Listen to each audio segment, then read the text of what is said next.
Hello YouTube and welcome back to the channel here today. Today we're here for the final time for some Baccano OVAs. Very excited to be jumping in here and having a little look at what this even is, because I'm a little bit confused. So I'm reading verbatim here. The Baccano specials are based on the 1931 The Grand Punk Railroad Revisited, a bonus novel that came with the Baccano drama CD, The Grand Punk Railroad. The bonus novel was later expanded into 1931, Another Junk Railroad, which is the 14th novel of the main light novel series. What? I don't see how that makes any sense at all. So this was like a bonus thing that came with another thing that got adapted into some OVAs. Weird. And I guess my hesitation is that Baccano as a show has been so very serialized thus far. It's been about one thing leading into the next, and that being really exciting and intriguing, and the reveal of information throughout different time periods. And I just don't really see how they pull that off with such a limited time left to go, unless it's just, I mean, of course it's going to be working with the same characters and off similar things that are happening, like, there's definitely room for expansion off that story we told in the main 12 or 13 episodes, I forget. But yeah, it's going to be a weird one, and I don't know if I'll have all that much to say about it, because a lot of my Baccano theory stuff has been putting together the larger mystery, right? Moment to moment, we've got that show down pat. I don't know how much else I'll have to say, really. Anyway, the best way to start the video is to start the video, of course, and we have a couple of comments here from Sal. I haven't read the novels, so I don't know for sure, but I feel like that scene with the guy you didn't recognize at the end, but eventually found out, isn't supposed to have any context or meaning. It's more like a reveal of, yeah, I've always been watching you really close. So it's less about, further reaching stuff in the narrative and more just like a nice bow on this story, about the, the people on the ship, the Avena Avernus or whatever the fuck, and how they progress through time, and this, deity, this person above us that has been watching the entire time. It's like an all's well that ends well, I guess. I don't know. And yeah, we talked about that in context with a few characters there, but odd, but sure, we'll take it. And yeah, the OVAs and specials are canon and straight from the source material. I think each one is slightly longer than a normal episode, but there's not so much crazy plot stuff to think about, so I could see a world where you do all three in the same video. That's the goal. We're going to see how much we can do here. And yeah, that'll do it for the YouTube comments. The other thing is, I'm not sure how much time I have to record right this very moment. There may be a gap between the episodes, but we'll see. I'm just trying to get some done while I'm here. Either way, Patreon. It's a bit, of a moot point at the moment, considering there's no more Baccano after this point. But if you want to see what I'm doing next, it'll be up on Patreon. And if it interests you, it'll be one of the things on the wheel. It'll be Ping Pong, it'll be Orb, or it'll be Uma Musume. It'll be one of those three. If either of those interest you, potentially check Patreon for next week's video. It should be up there. Anyway, thank you to the patrons such as AJ, Akomancer, Bananarama, Badamasama, Capella, Chibaribi, Dapper Dwarf, Ed, Fancy Question Mark, Fruit, Gloriana Tenebrae, Glyke, Hans Peter, Ika, Yaku Yavnen, Joran, Kasogtha, Clem, Lick H, Lou, Master Detective, Matthew Bratcher, Mickey Babbers, Miru, Mistake L. Chen, Molly Weinberger, Mr. Maniacs, Aussie, Parnick, Pencil Sharp 333, Pointed Snowdrop, Run Light B&K, Saint Lily, Sal, Sam1373, Skeleton, Tentacle Member, Waifu Overdose, Without a Net, Kelvin, Binshi, Jummy Boo, Aidan O'Brien, and Bisa. Thank you to everybody for giving me money. I enjoy the money. Let's dive into these OVAs. I don't have much else to set up because it's the show, so you guys should know what's going on by now, and I don't really know which direction we'll land on or go in. I don't know, is it going to say like a different year at the start of it? That's going to be crazy. Anyway, let's jump in here to episode 1 of the OVAs. Yeah, let's go. Righty, I have that episode 14, that OVA 1, that special number 1 up there ready to go. 27 minutes and 48 seconds on this one, so sync up accordingly with your own copy. I have the DVD version, should be very similar to MTBB version. Either version there that you want to grab, they should be correct. And yeah, there's a picture-in-picture version in the description below as well. Let's give this thing a 3, 2, 1. Radio, 3, 2, 1, go. I am happy we get to see the opening again. I was worried. I was scared. I wasn't going to see Isaac and Miria again in their stupid costumes.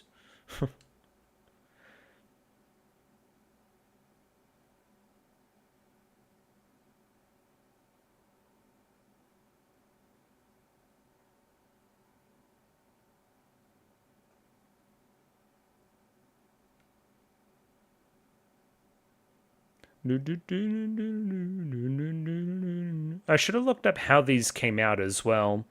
I'm imagining, like most things, it was a DVD extra or something akin to that, right? You know, a reason to buy physical, a reason to, I guess, you know, sell this in some way. And also, it doesn't seem to be that much, you know, after the fact, production wise either. It looks very similar. I mean, it's the opening, duh, but I guess we'll see in time if it looks, you know, the same as the actual show. I'm talking because, you know, around this time when this show came out is when shows were making their jump between, you know, standard definition and high definition. So, you know, it could have been one of those things where it's like, oh yeah, we're selling a HD DVD. Let's try to put this thing on it. I don't know. Just spitballing. That's great. Okay. Heart pumping? Domino. Domino's great idea. Yum. Why is she so worried?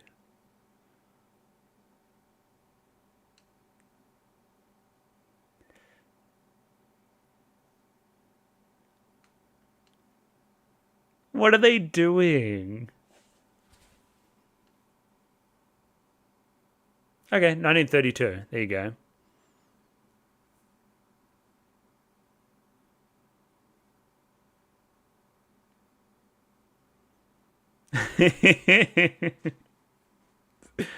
uh, but not yet. At the perfect time.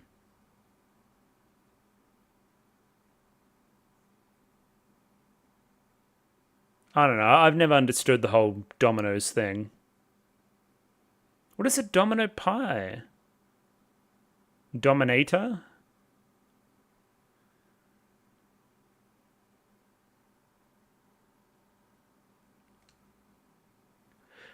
I think I've played real dominoes before. It's not. It's pretty fun. Oh, they're going too.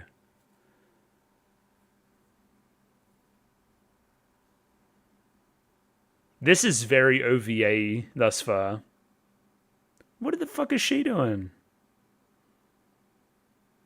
Wiggling her ass around.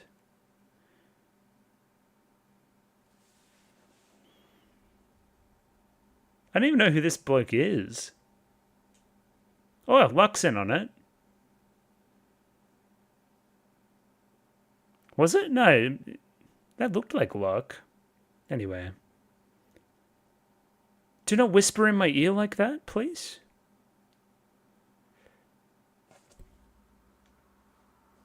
I know who that is. What are they making, too?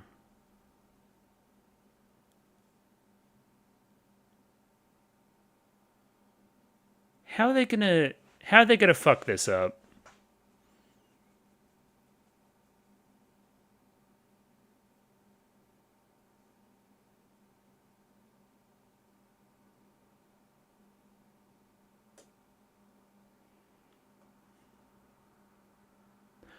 Furo, don't stuff it up. No way. Why are my fucking titles not translated? No way. Who?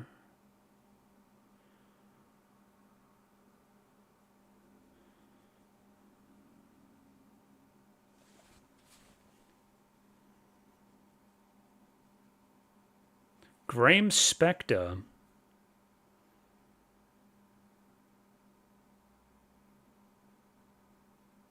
He's got the world's biggest spanner.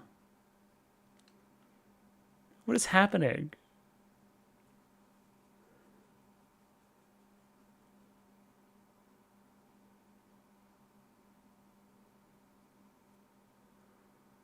Hello, anime boy.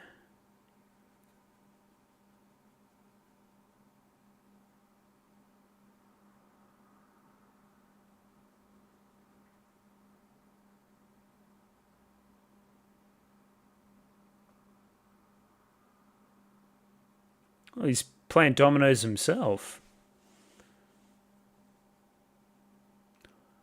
Brother lad.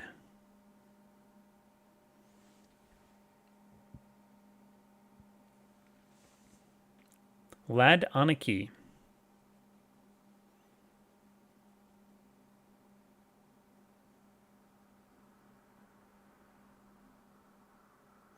So did he get arrested in the wake of the train stuff?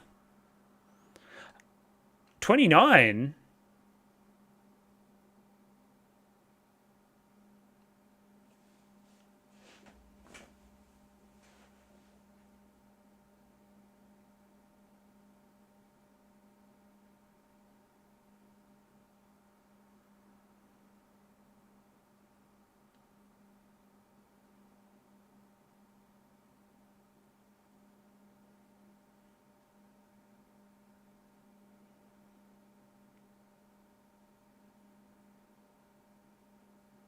I don't think Lad does much talking. It's like a younger lad, even if only slightly.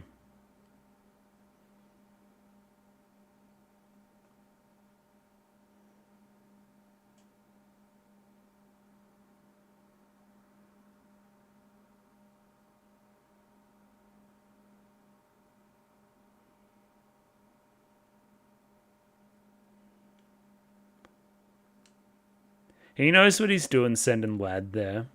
Lad only has one speed. I mean, you don't love him in 1931. You try to shoot him. What? He got moving. And the shading here.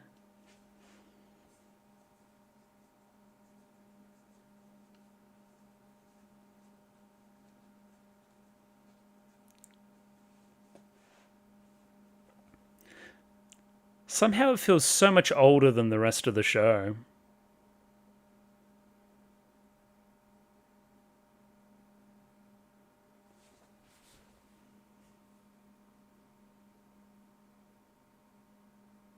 Lado Russo.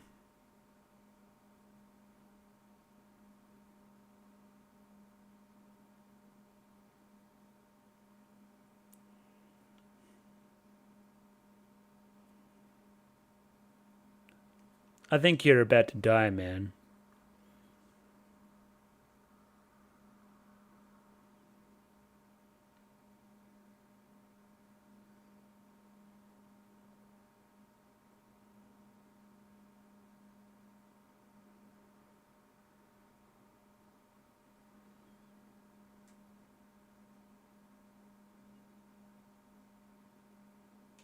He almost shot at me just then. That's crazy. Oh, here we go. Okay, we're connecting back in. I'm interested in your giant tool.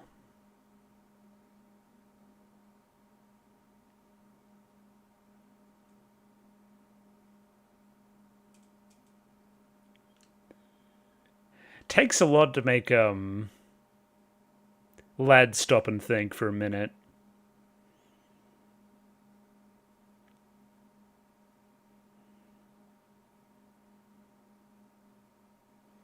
And to make Lad look sane in comparison.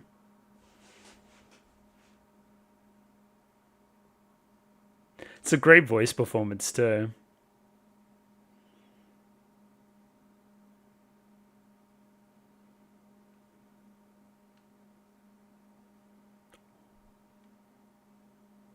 He's an earthbender.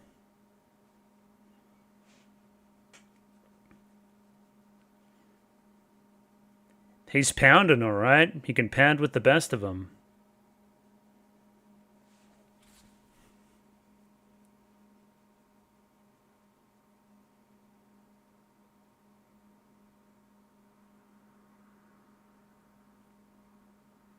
I mean, he's not the first character to be reflecting bullets and shit, but like,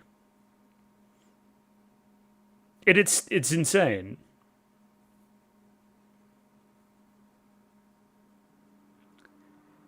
This feels like someone's OC that they just like snuck into the show.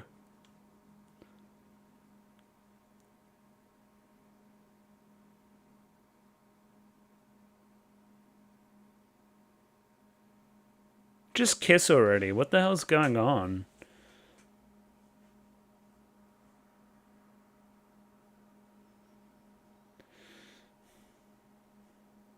What? Okay. Mm-hmm. Okay, that probably bodes poorly for our friend there, yeah.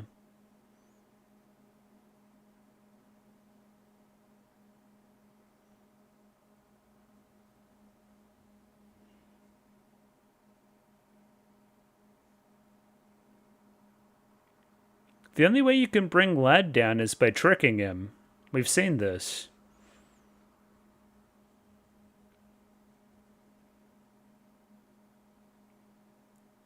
So is there like a mutual respect here, or is it still just one-sided?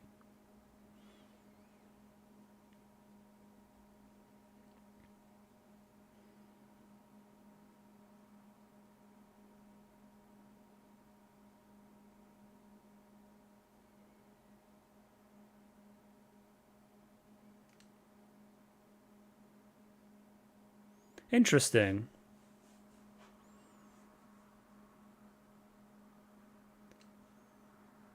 He's like Lua, a little bit. I like keeping people around that only I can kill.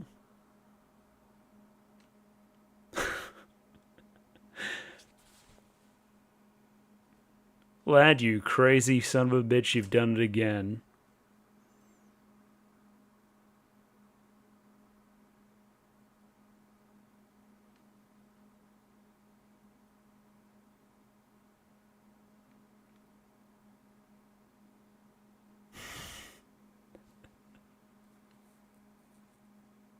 He's fantastic. Okay, whoever the fuck this guy is, I love him.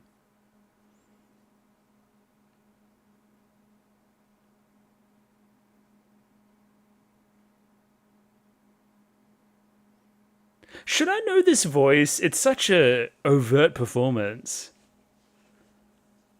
And this thing already had a good voice cast.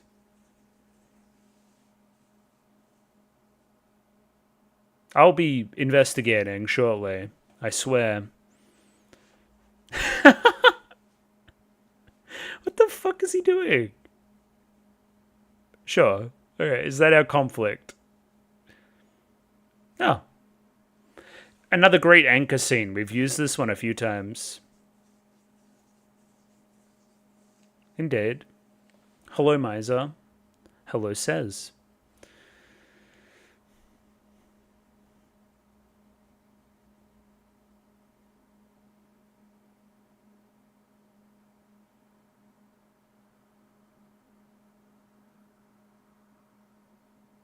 Okay. Bet.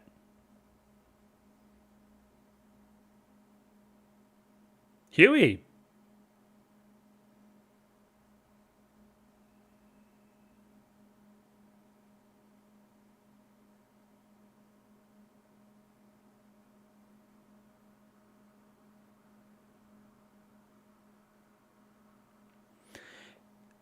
This is the guy from the boat, right? Okay. Indeed.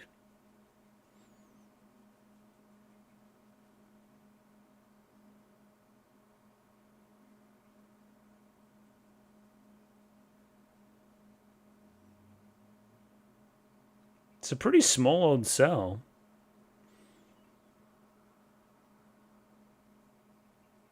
I want to see your smile.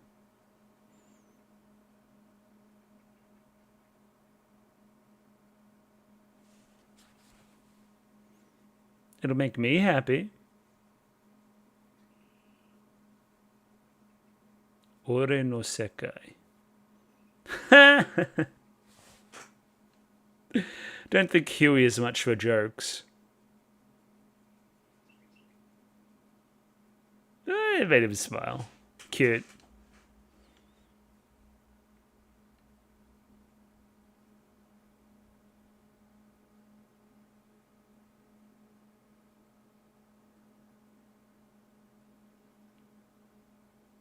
Indeed.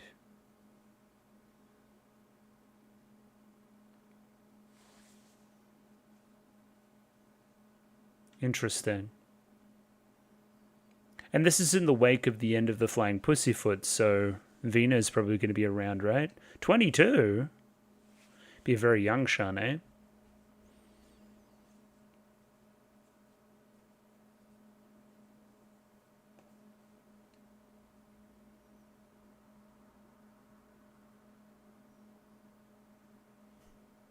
The filter here is crazy.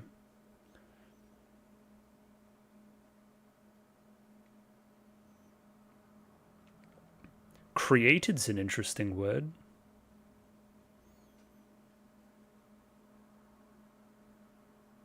Oh, this is the... Okay.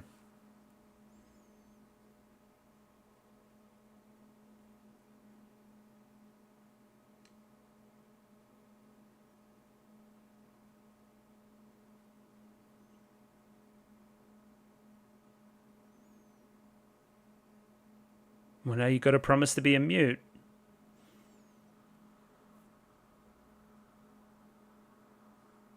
Promise you never talk again.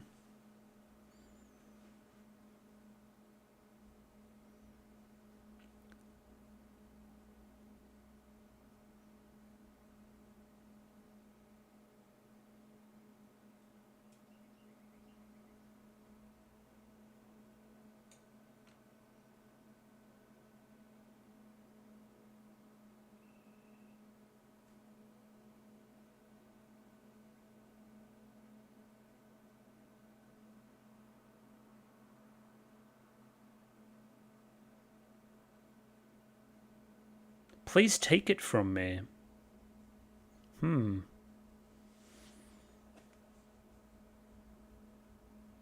The dove's there as well.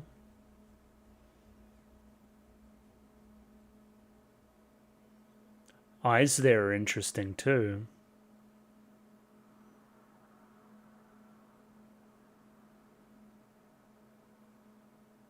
How do you remove one's voice?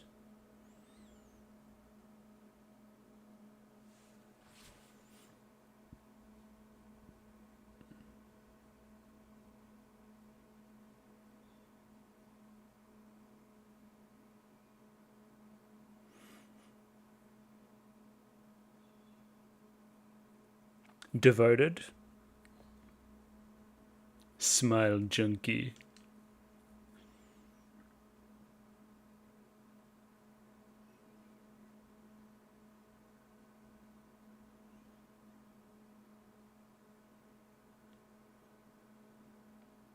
Interesting. There's a lot more Huey context.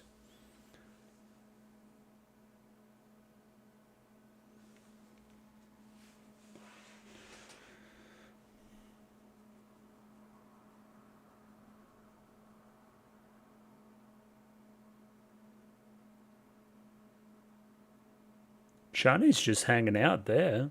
Oh, what's happening? Okay, back to... What's his face? Graham or whatever his name was. One may ask, what the fuck is he doing?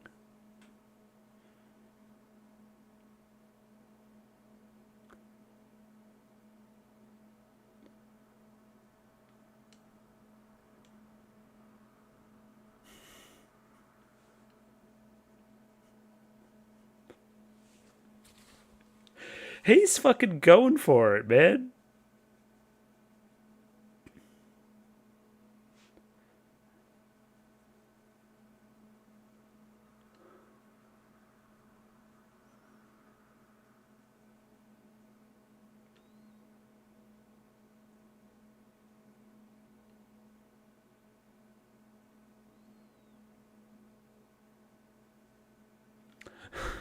Your boy.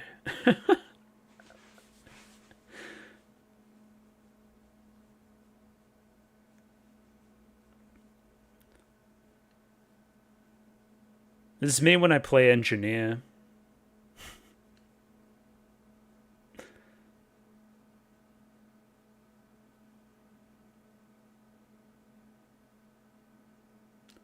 He's like a Lego building. Look at him.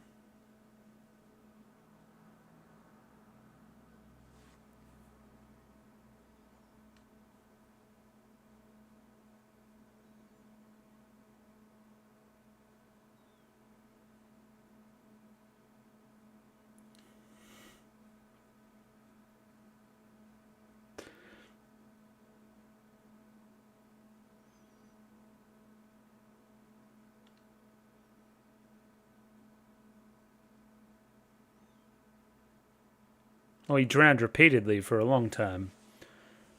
Oh, no, the other son. Yeah, the eldest died, yes.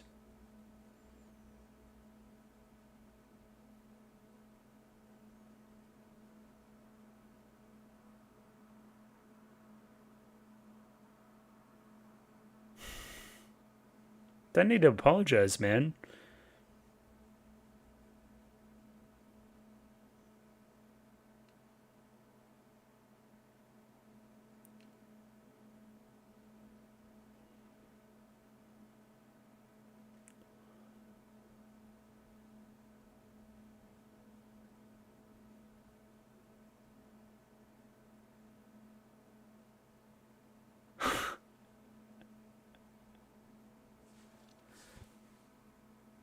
I mean, I'm kind of speechless right now.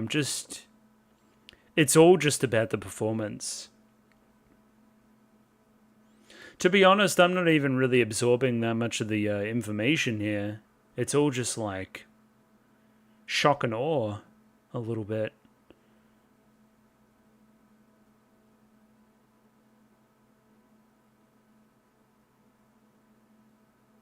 Okay, so this is like after that. I'll try.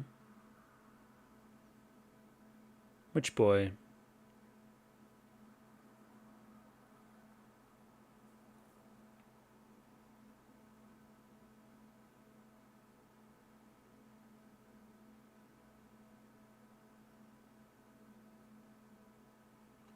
Oh, you talking about Says?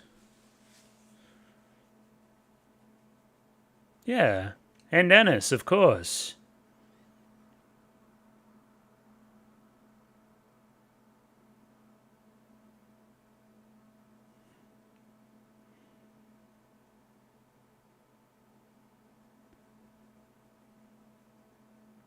So what did...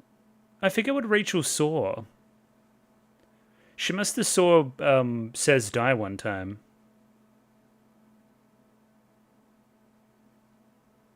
I think she saw him tied to the tracks.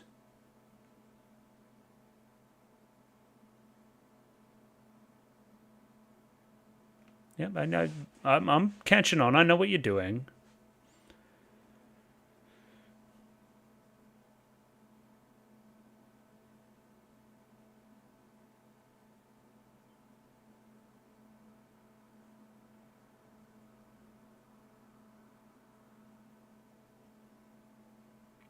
Chish. I've never been able to hit the shish. It's like Says, I've always said.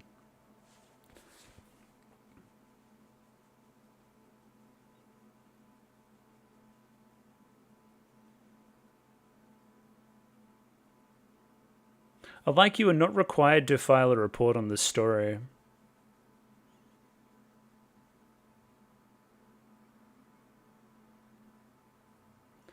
So why the fuck would you follow this guy? He's deranged.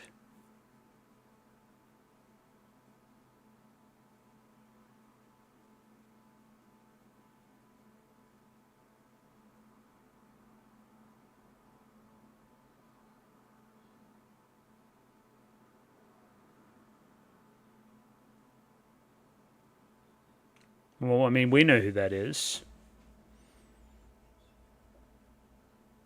That's him.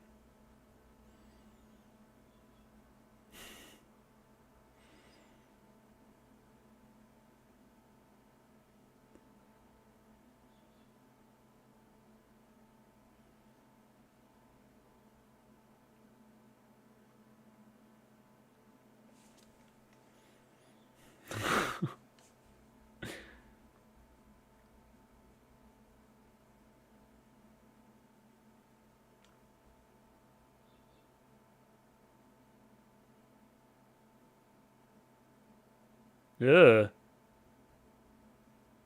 Based, I guess?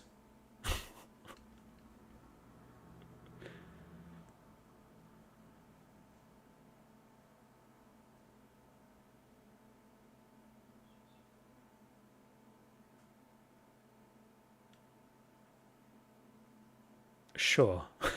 Whatever you say, man. Okay. It felt like half of that episode was just fucking old mate just chewing the scenery, which is fine. I mean, I like that, but I guess it's incremental. I guess movements in other areas that were, worthy of intrigue, i.e., Huey, i.e., Shanae, i.e., seems like we're doing a bit of Cez and Rachel, weirdly enough. I do like seeing Ennis and Cez together. That's pretty cute. I think an early idea going on here is that Lad has almost inspired a cult like presence around him from his actions previous. He's like this larger than life guy that's like undefeatable and is almost inspired like copycats in a weird way, or people that want to gain respect. Is that not very similar to Huey? Again, it's like the two sides of the flying pussyfoot there, the white suits and the black suits. I don't know, there's something in that, I think. What were the dominoes about? That was a bit weird too. I don't know about all that. And yeah, there's some convoluted plan going on with Jacuzzi and Eve, and we're going to try to keep abreast of that, of course. Weird. And we need to look up a VA, of course. And we're not doing next time ons. We don't care. I should have just went with my gut. It sounded so much like Sugita, and it is. Okay, yeah. Because I heard Kyon. Like, absolutely, 100% I did. So, yeah. I should have just said it. Anyway, I knew. I don't get credit, but I knew. Anyway, next episode, let's jump right in. Rightio, episode 15, OVA 2, up there ready to go. Same old stuff. Picture in the description below. Let's give this thing a 3, 2, 1. Rightio, 3, 2, 1, go. I don't think I said the time code there, but I'm sure you guys will figure it out. I trust you. Yeah, yeah, I was quickly looking through the mal there for Sugita as well. He's in a lot of shit, and he's very good at doing it. Yeah, it's like obviously Gintoki. It's a big one. But obviously, yeah, he's got some fun credits for like Danganronpa. I didn't even know he played that guy, but that's great. What was the other thing I was going to say? It was in JoJo, very early on. I definitely did not hear that when I watched JoJo. But anyway, I digress. What's important is that his name is also Graham Spector, which is just a fantastic name, and a long lineage of fantastic Baccano names. Like Lad Russo, you kidding me?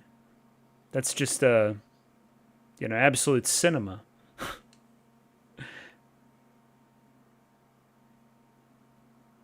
Interesting. Yeah.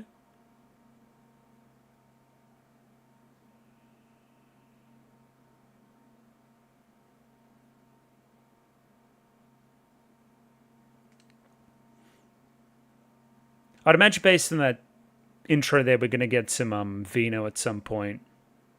Claire Stanfield, or whatever the hell. I thought that we might backfill there a little bit. I guess there still is time, but I mean, why did he join the circus again? And why was he with Luxhole people? Anyway. Flashback for Graham? No. Who the hell are you? Oh, Nice. This is before injury, obviously.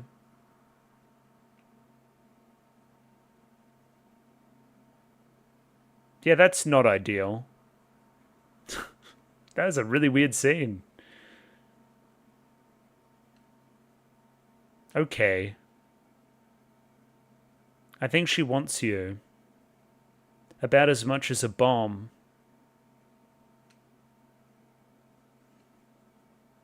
Get off my bed, weirdo.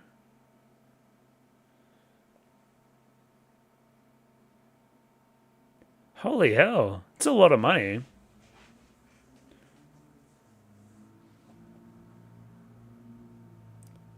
The nicest criminal mastermind we know.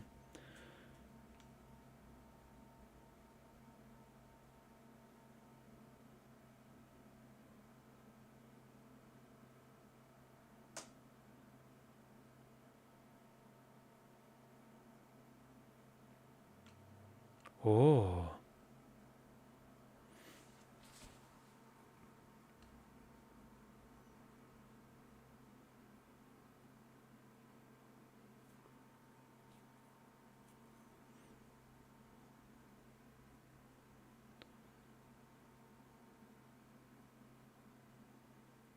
She's pretty talkative.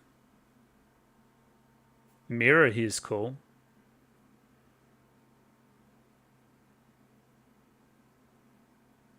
I can't tell you. I don't do the speaking thing.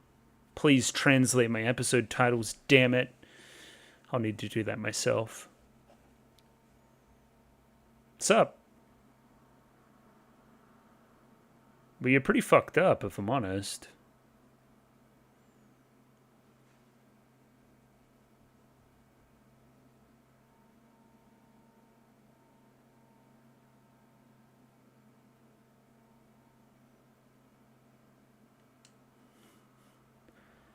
Don't get so defensive, man.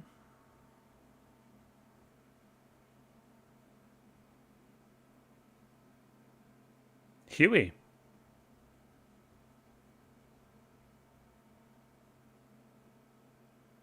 Shawnee. 100%.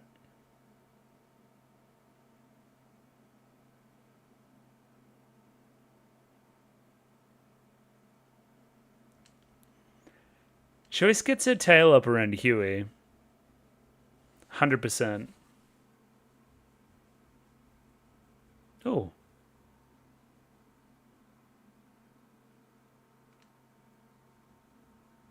She needs a little whiteboard or something, but obviously hasn't been invented yet. I know. Oh, you didn't know, but you interpreted, or, you know, it could have been insinuated.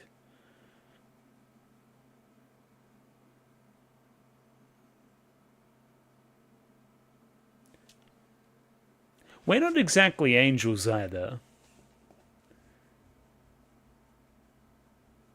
She is. Don't cry. Actually, no, cry now so you don't cry later.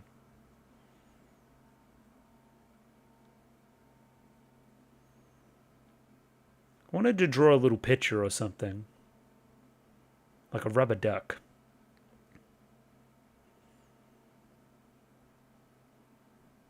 Okay. I'll take that as a compliment. I forget the interaction on the train, if I'm honest.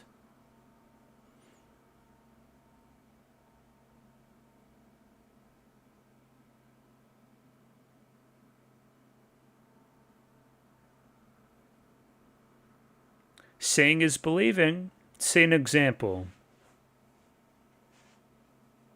Ow.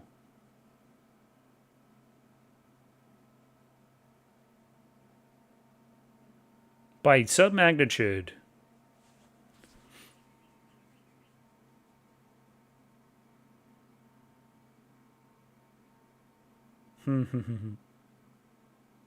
Dropping all that formality. Oh, sup?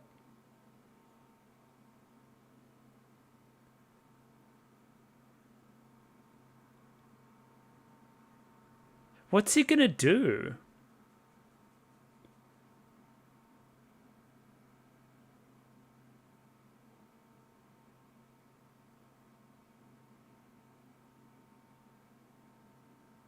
When did you become not so murderous? Do they even know who he is? Because he was covered in blood. And then we must remember the proposal. Or the engagement almost, you know.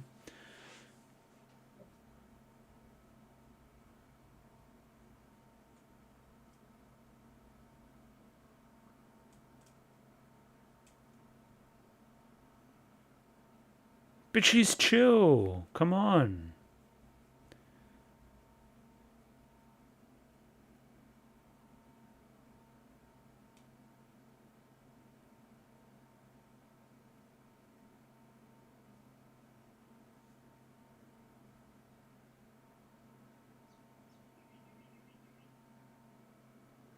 Mirror again is interesting.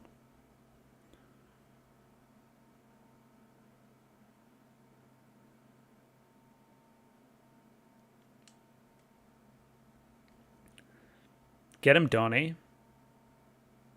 Is it a dress? Yes. A very elegant dress. A not so black dress as well. Yeah, have some decorum, lads. What? That's kinky as hell.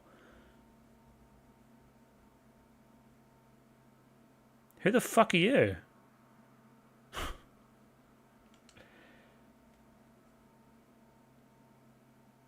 I got a feeling. Yeah.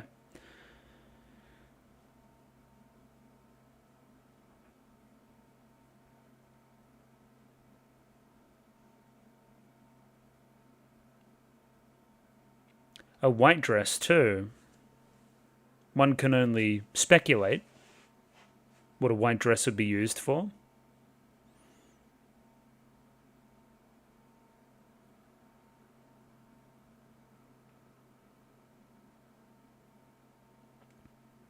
I'm really liking this stuff with the black dove and the white dress and, you know, what's going on there.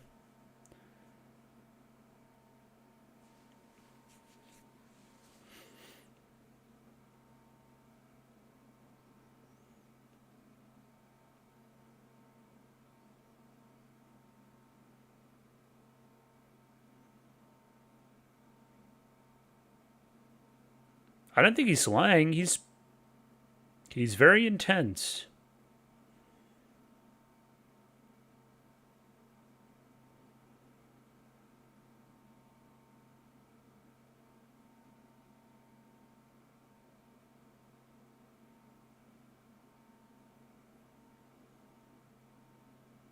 I don't think he was thinking about much.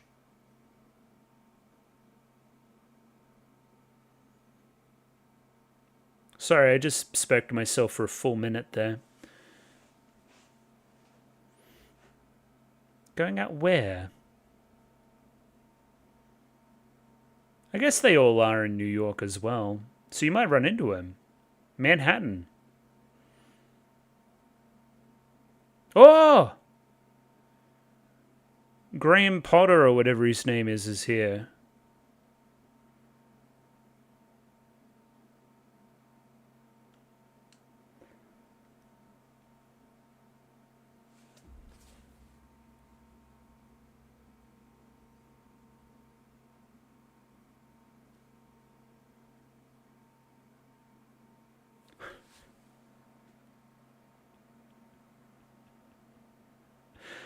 Oh.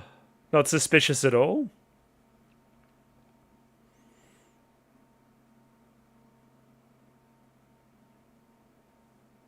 I don't feel like you take many coffee breaks.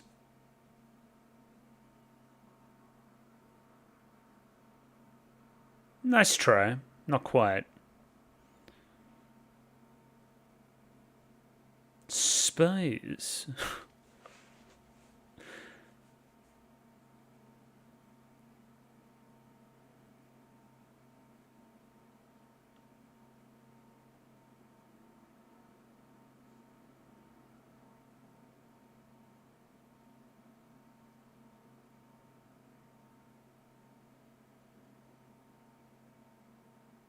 I like his character design a lot.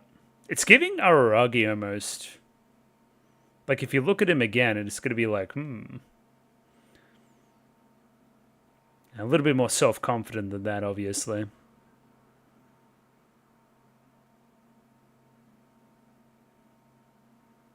Sub.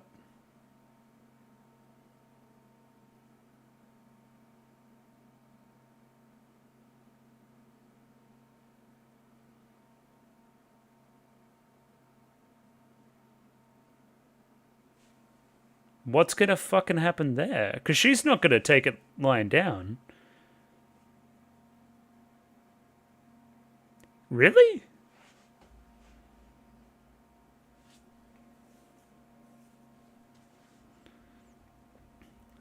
Big old monkey wrench.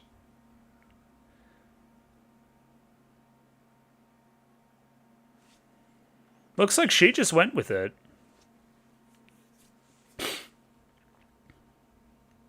Okay, so he did know that, which was my next question.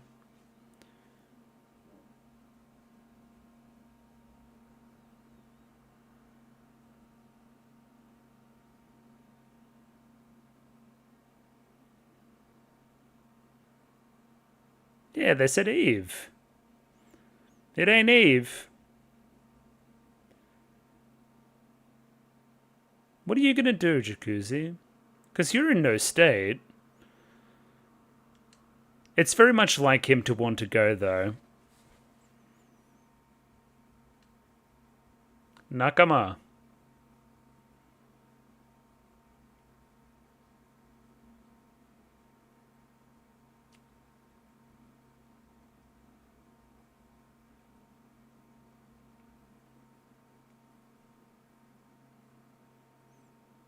He's very quick to get ready.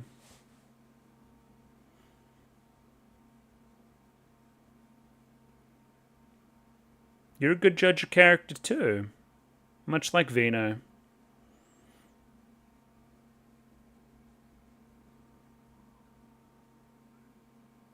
I messed up the flamethrower guy. I can do anything.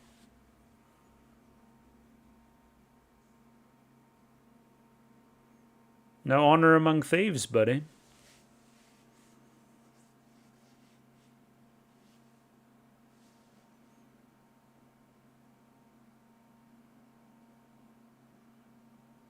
Heh.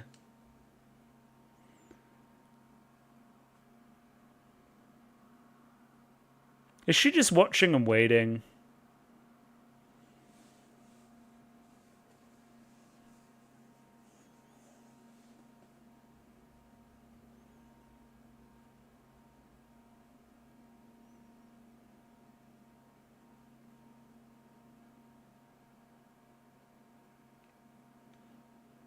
%. I follow his logic.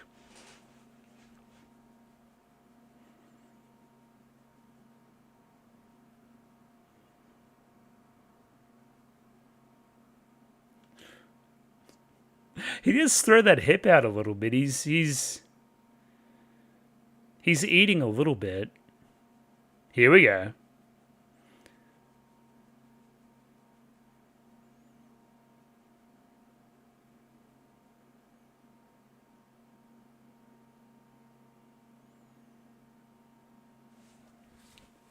Now she's very good. This would be a good fight.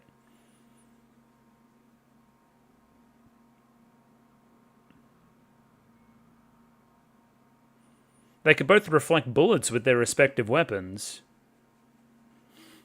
Alright, here we go.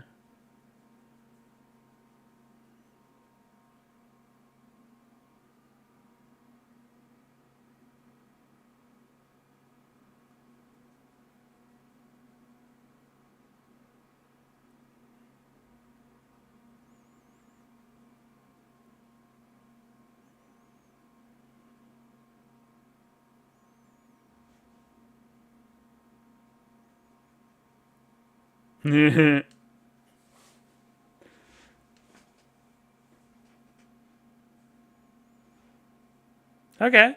No weapon. Got your ass. Back up.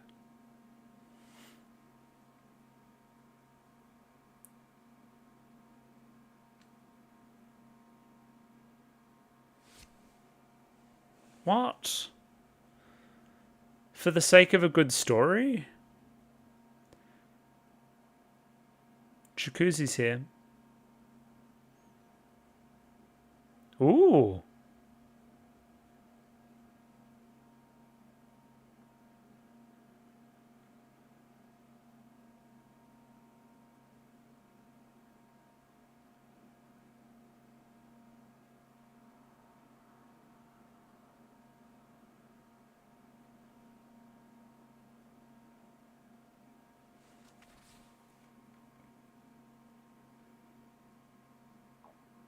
I like money.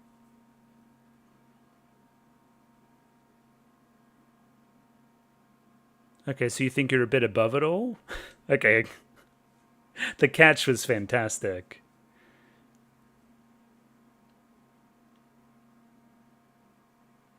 I brought a bomb.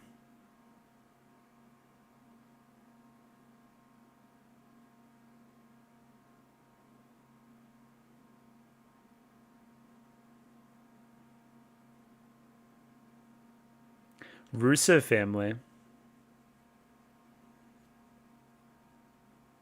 Yeah, it's an insane sacrifice, isn't it? Shane must just be, like, confused. Flashback stuff with Nice.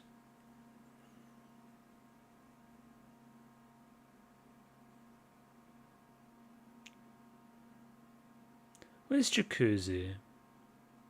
Where's my boy? There he is. Throwing rocks at your window? Or just hit a little knock, maybe.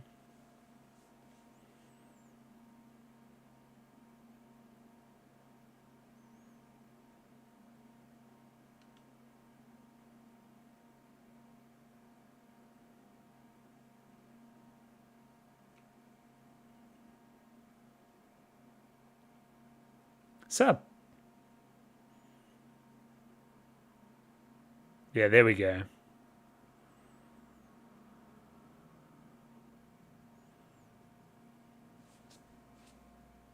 We're the same. Again, that was always implied. From the scar versus the tattoo.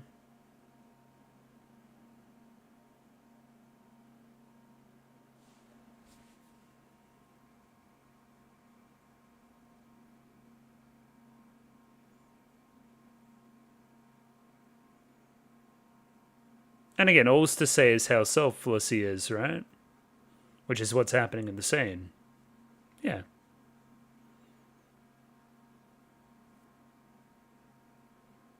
%100.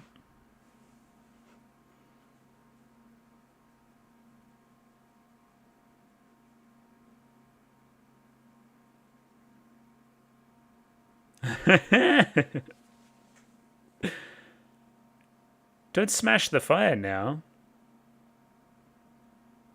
Also sad.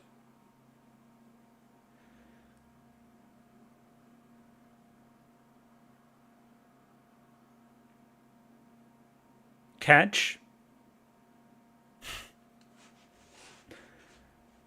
Okay, so you're caught between the sadness and the pleasure of that.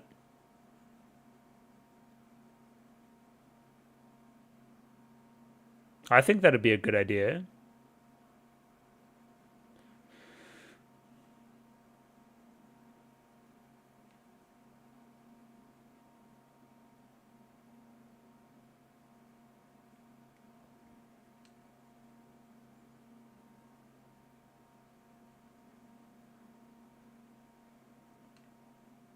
Who the fuck's this? Interesting. So the backup's here. We like to make an entrance. Yeah, she's horny for bombs. We've established that. Yeah, but we don't give a fuck.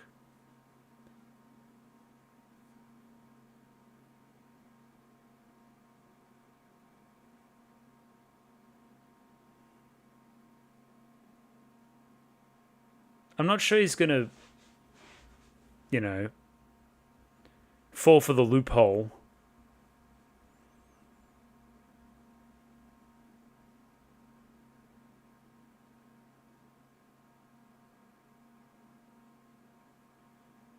Who?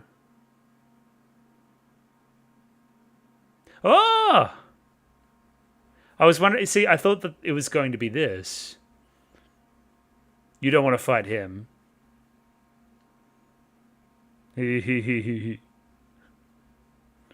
Whoa! There goes Jacuzzi. Oh, this is great.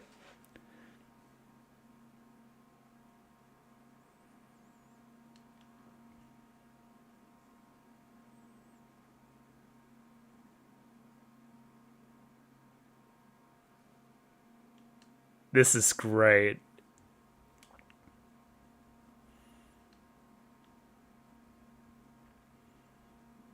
He just wants to involve himself.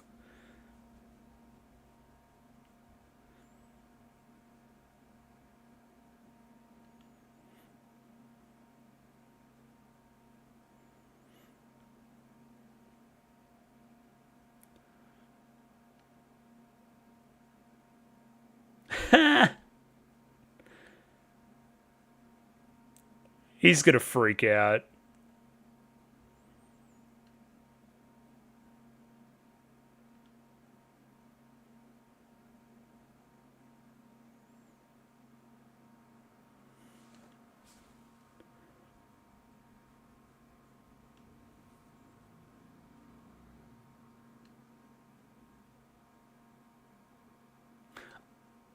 I don't know if I should, but I kind of trust him.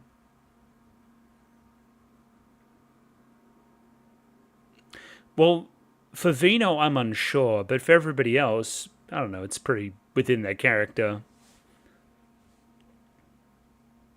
Well, I mean, all you've known is the opposite, right? So.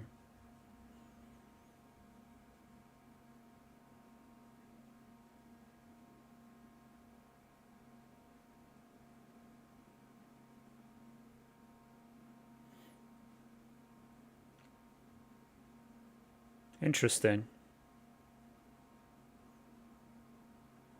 You love him.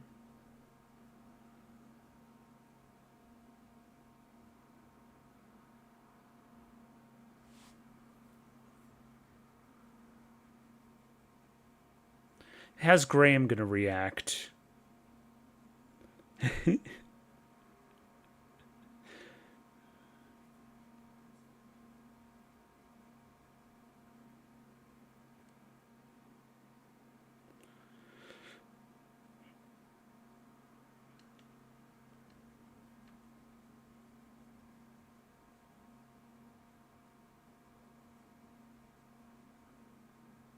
I'm not sure she can respond unless you give her a pen and a pad.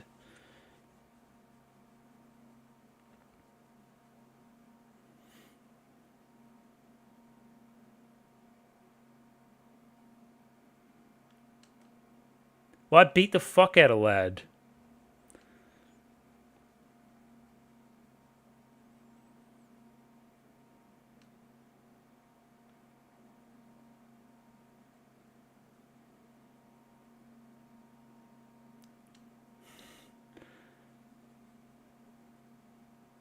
Yeah.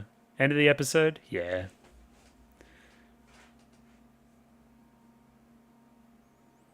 Because I did it. I was there.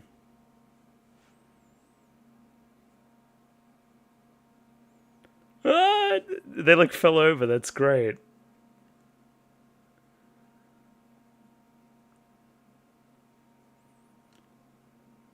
The super spanner. Monkey wrench. Now, if I was to pace this 3-episode little chunk, I would have placed that Vino stuff next episode. So I'm a little bit at a loss right now as to what we're going to do for that. The next one's the longest one, I think, which is like 29 minutes. So, like, we're going to do something. But I mean, that episode just made a lot of sense. It was very focused. It was like, yeah, Shanae gets stolen and then Jacuzzi saves her because Jacuzzi's a good bloke like that. Then Shanae's taken aback at human kindness and what friends do for each other, even if they only met briefly. And it's the exact opposite of everything else she's ever known. It's all so sweet and wonderful and stuff.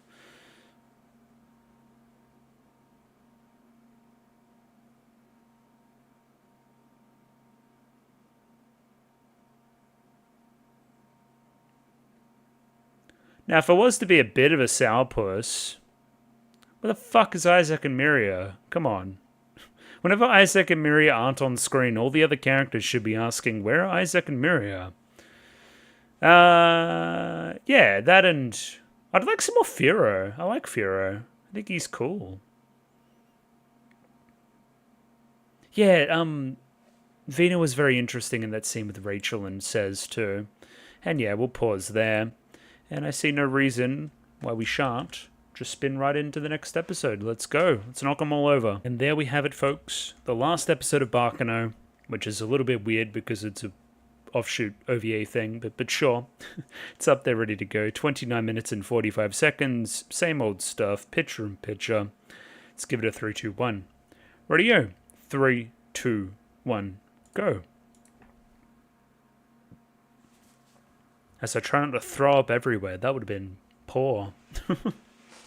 I would not have liked that.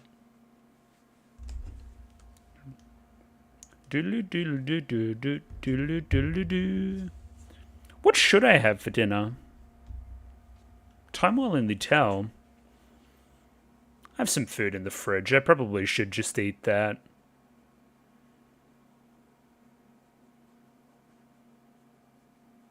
Anyway, none of you care. More importantly, last episode time here.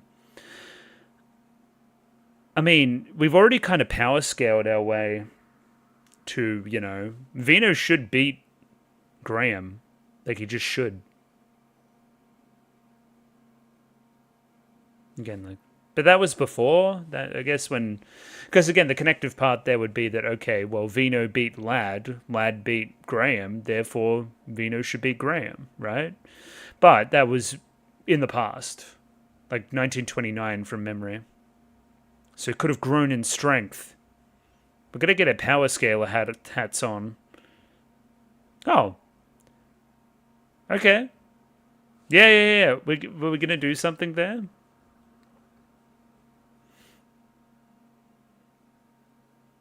Why is Barnes there? Barnesy.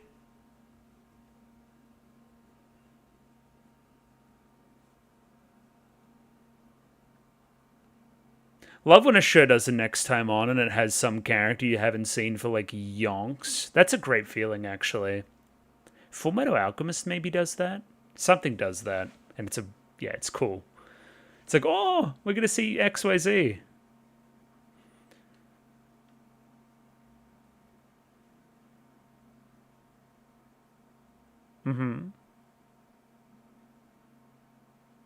I would like a large sum of money.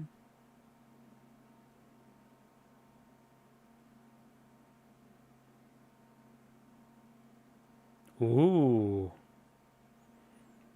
Very smart, very astute. That also did happen, correct?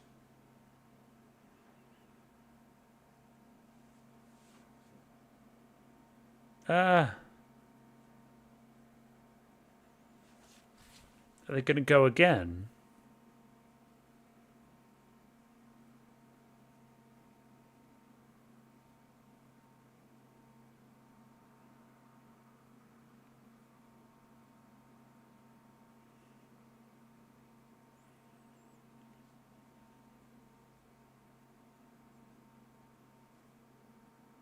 You had an encounter with Vino?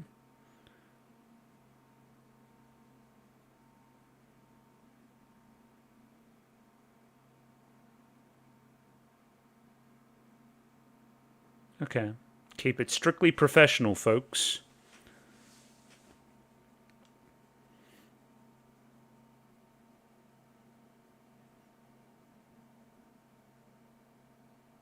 Oh, that's not like him. Okay. That's a bit more like him.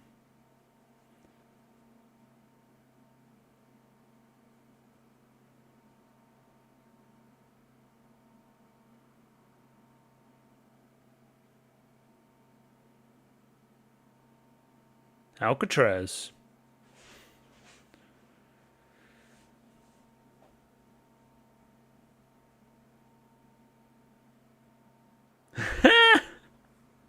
That's great.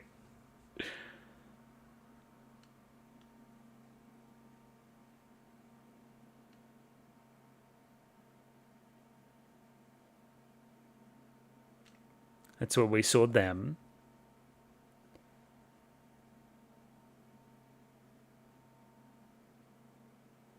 Interesting. So this is like after that.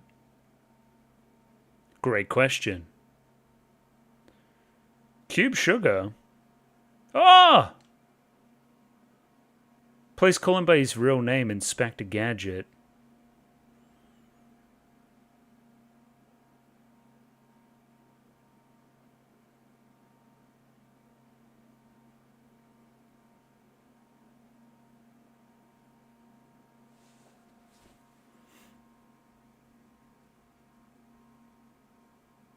I forgot about this connection.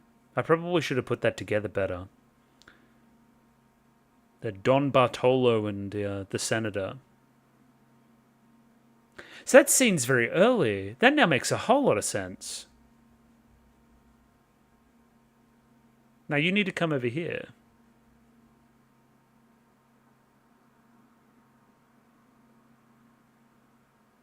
Now, I meant to say this last week. Carol and Gustav? Remember that? Anyway, we're not going to circle back around at all.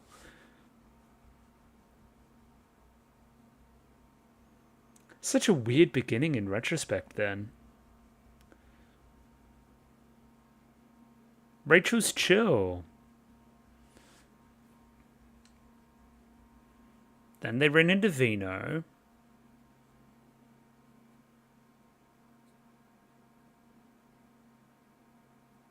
Ugh. Oh, this is great.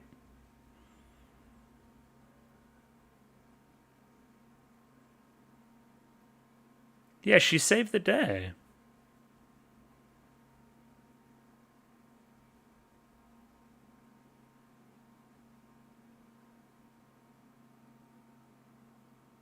Manfred.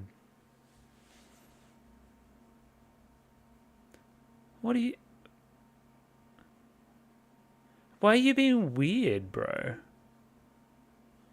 Okay. Later. Goodbye.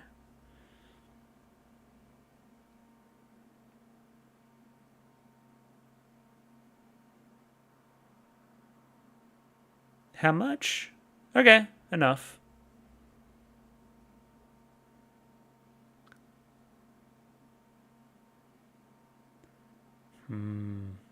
It's like hush money, right? As well.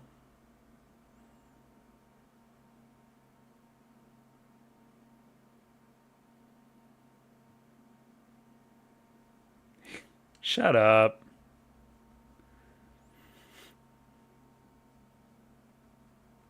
Take a day off, Nicholas. I remember that.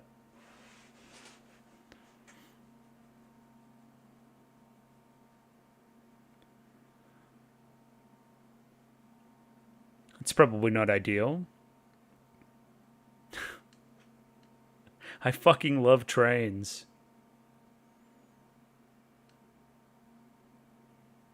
So she doesn't pay, damn it. Correct. Yeah, I was going to say that. Shut up. A little bit. It's interesting that our president knows that. He's my president, damn it.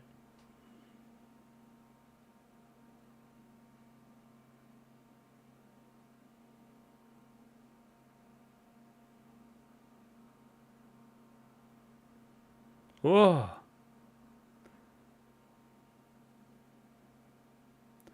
Just put it in the towel, man. That's all you want. Great question.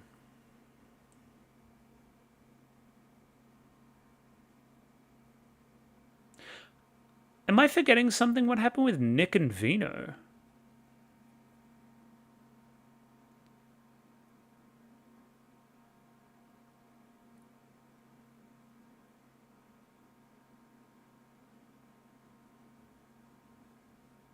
There we go. Didn't try to kill you. He succeeded many times.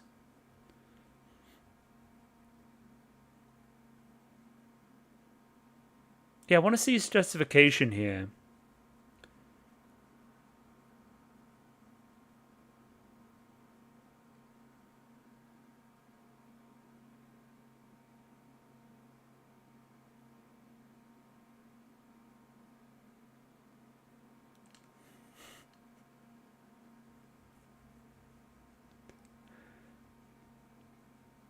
That's so funny. Conductor, we have a problem.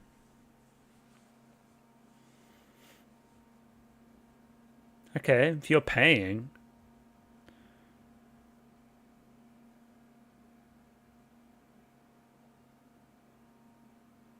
Who might marry me? How dare you be so presumptuous? Oh, the dominoes.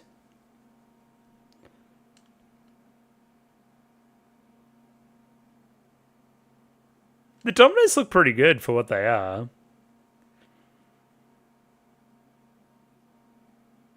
Yeah, Furious fucking loves it.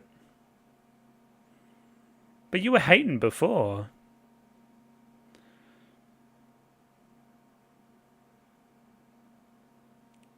This is cute. Alright, now let's stack them all up again. Yeah, dominoes is a good idea.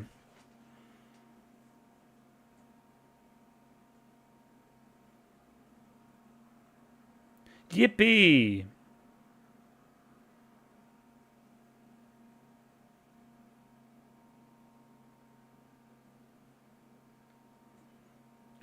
So this is... Oh, that line's funny.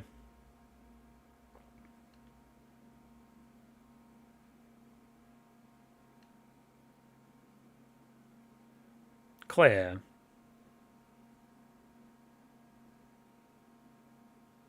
Stan Felt in the sub. That's odd.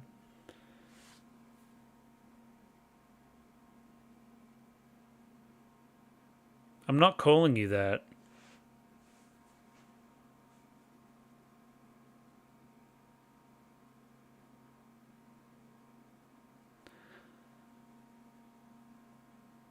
But she's not a normal girl either. Are you eating my food? Okay, we went for the same line.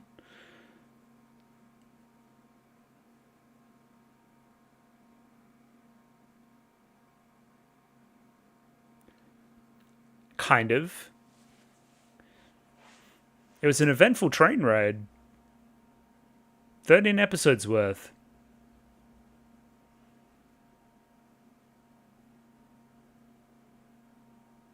Yeah, if she's carving that in a train, she must be kind of interested.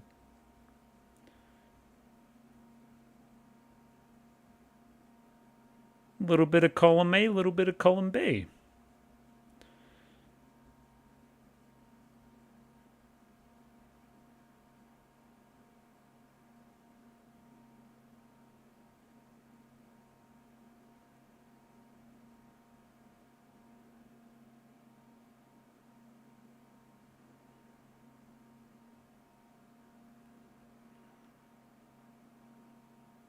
I'm going to cover myself in marinara sauce.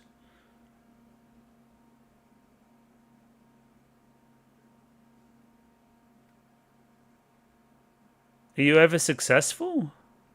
He's a good-looking guy.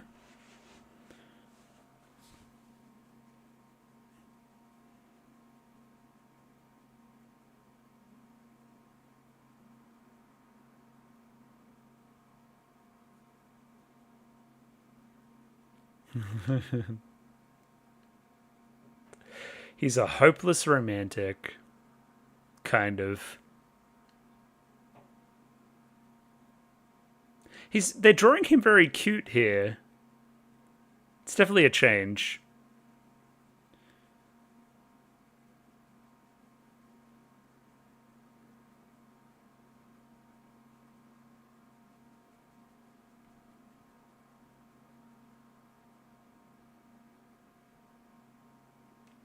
You're very good at tracking people down. Oh, hello. Backdoor shady deals. Look at this creep.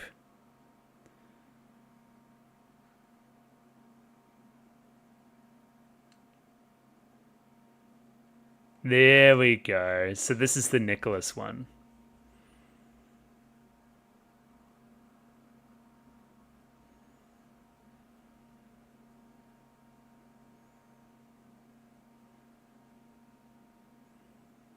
I used to be a lot of things. You better be Mr. Charne Laforet. Or Laforet. He's a very good judge of character. So this is how he gets the information about, yep, gotcha. And this is why Nick's scared. It's all making perfect sense. Oh, that's really why Nick's scared. Okay. Fucking loves the train.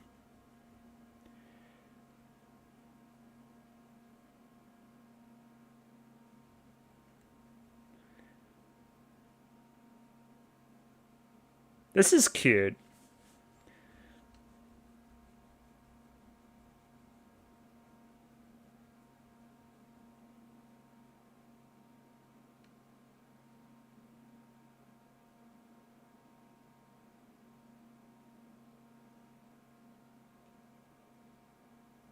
Yoho. Oh yeah, yeah, you gave him the, yeah, of course.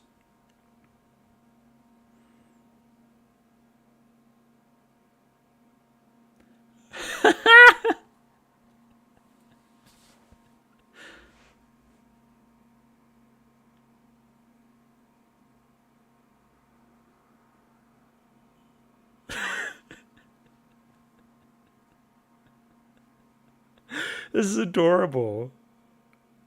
It's like you know, Mr. Incredible when he's talking to the kid on the little bike.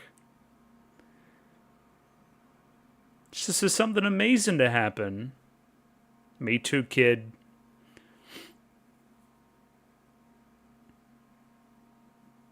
Where are we? Yeah, about halfway.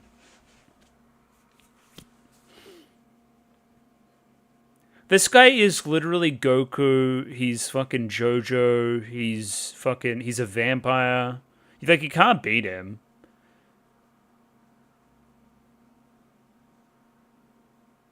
He's like a Baki character. Like, he's doing all sorts of shit.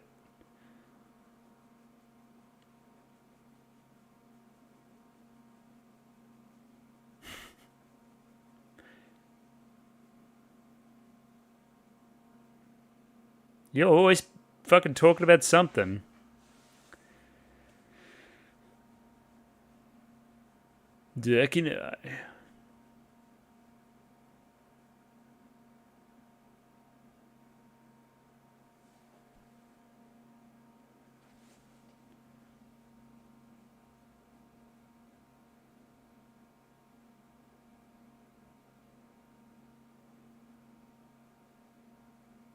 Okay, bye.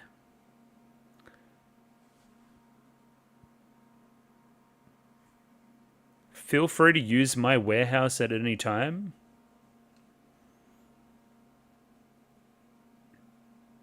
Heh.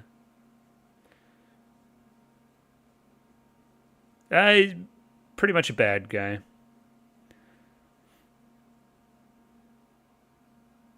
He said, my dad's gonna beat up your dad, and then walked away.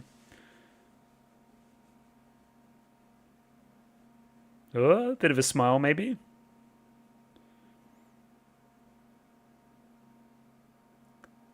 Sylphie? Oh, the devil.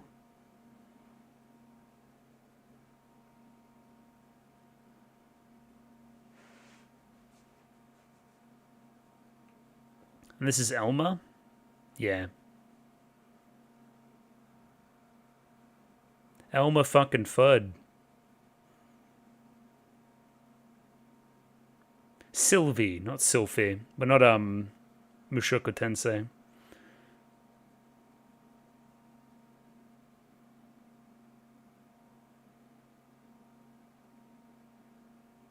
Oh, yeah. Fair enough. So that's why you're a little bit older.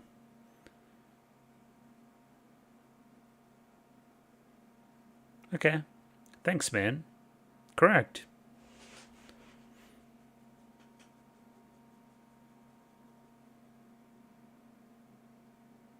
Interesting. Yeah, because you saw Firo there before. Yeah, that explains everything.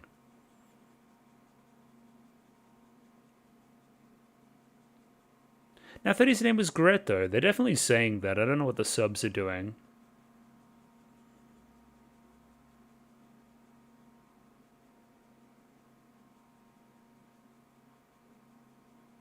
Never say the phrase inside that boy again.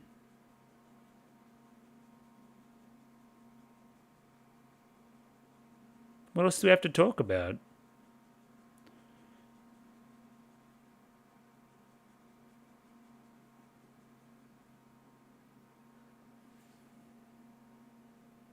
Later.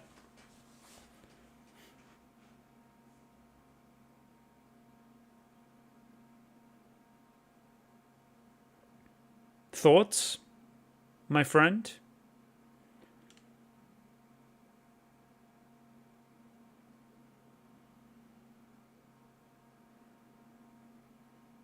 You stink of devil.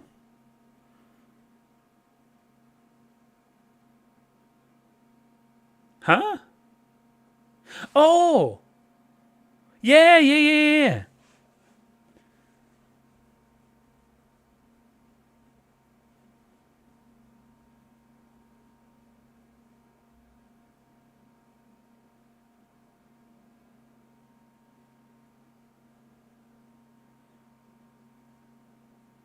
Interesting.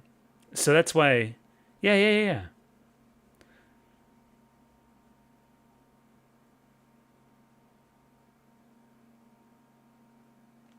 Sometimes.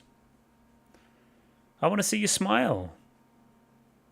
Like I'm even smiling right now whilst drowning. Ah, go on then, you slugger. I'll give you a laugh.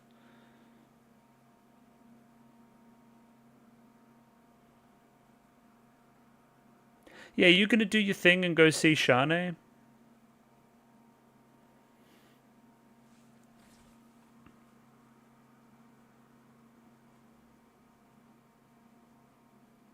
Stop hitting me, man.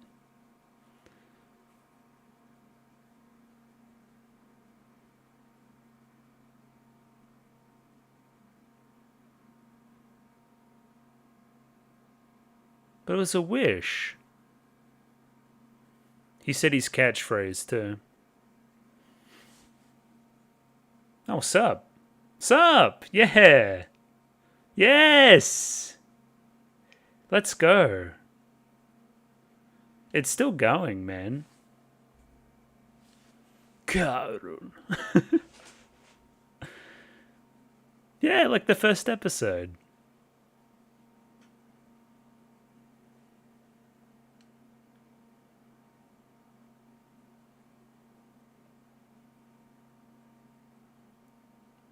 It's kind of interesting in combination with Princess Tutu that I'm doing at the moment. Similar, I guess, thoughts.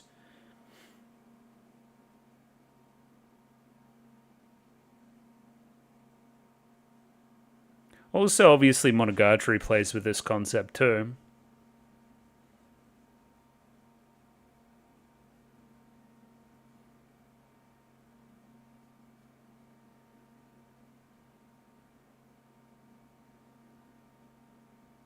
Well, an ending means everything stops. Heh. Yeah, that's not many at all.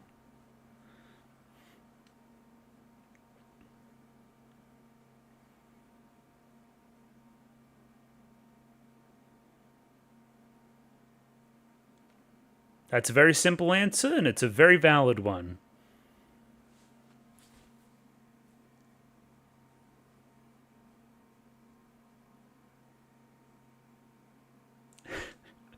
His voice acting kills me, too. Oh my god, it really is New York. Oh god! Well, his story had an ending. No.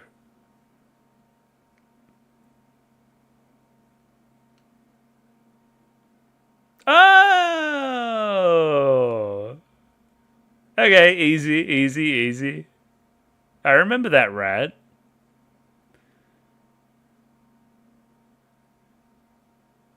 I don't know. Let's investigate that rat.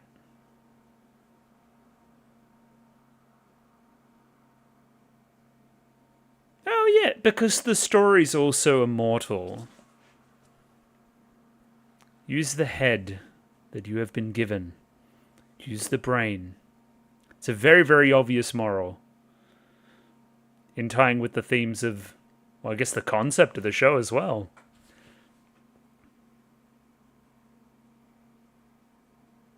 Ah. I'd give it a go. You got me this nice dress. Little smile? Small smile. Lad? What do you say?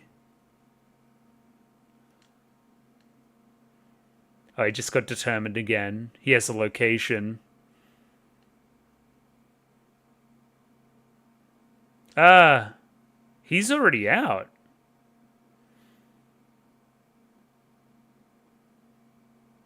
Or was he already out?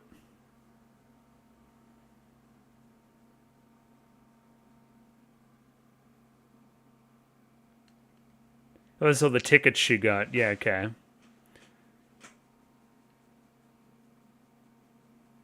Yeah, I'm gonna do this joke now. Fucking Huey's in the child broiler. If you know, you know. That's all I'm gonna say. What the fuck? It's a dragon. Oh, immortality, of course.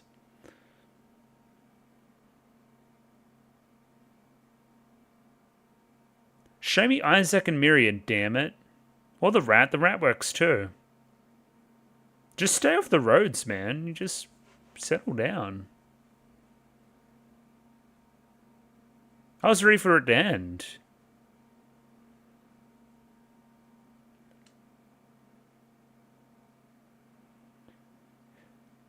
So is this in the wake of...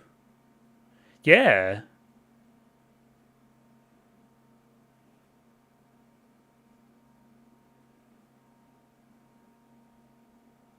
Hey, works as a good distraction. Whoa!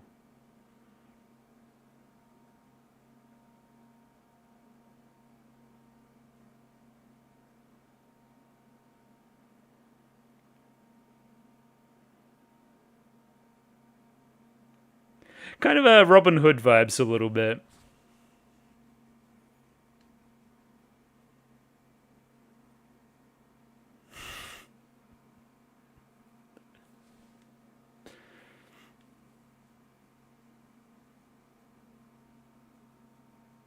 Hey!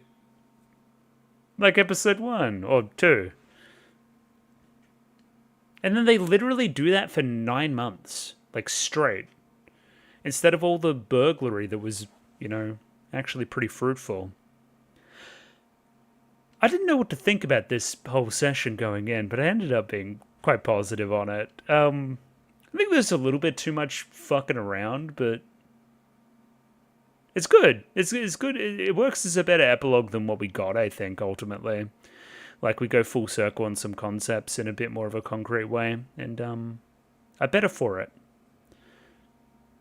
Like, we flesh out that Shane Vino thing, and Jacuzzi and Nice have some good content in there too, and the Daily Days has time to shine, and we also do Carol and Gustav, which was my other big question. So, wonderful. Yeah, it made me feel nice. It made me feel good. It made me feel whole.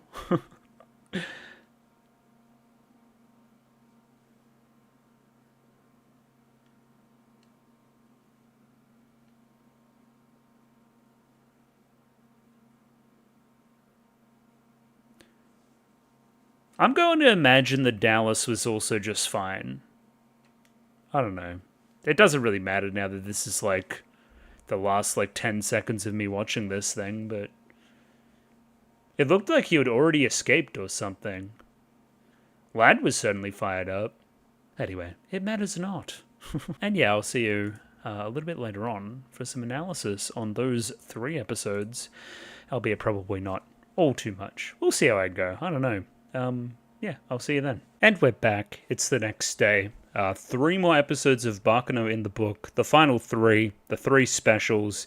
And yeah, they were pretty connected to everything else that's going on. It kind of just feels like the next logical step.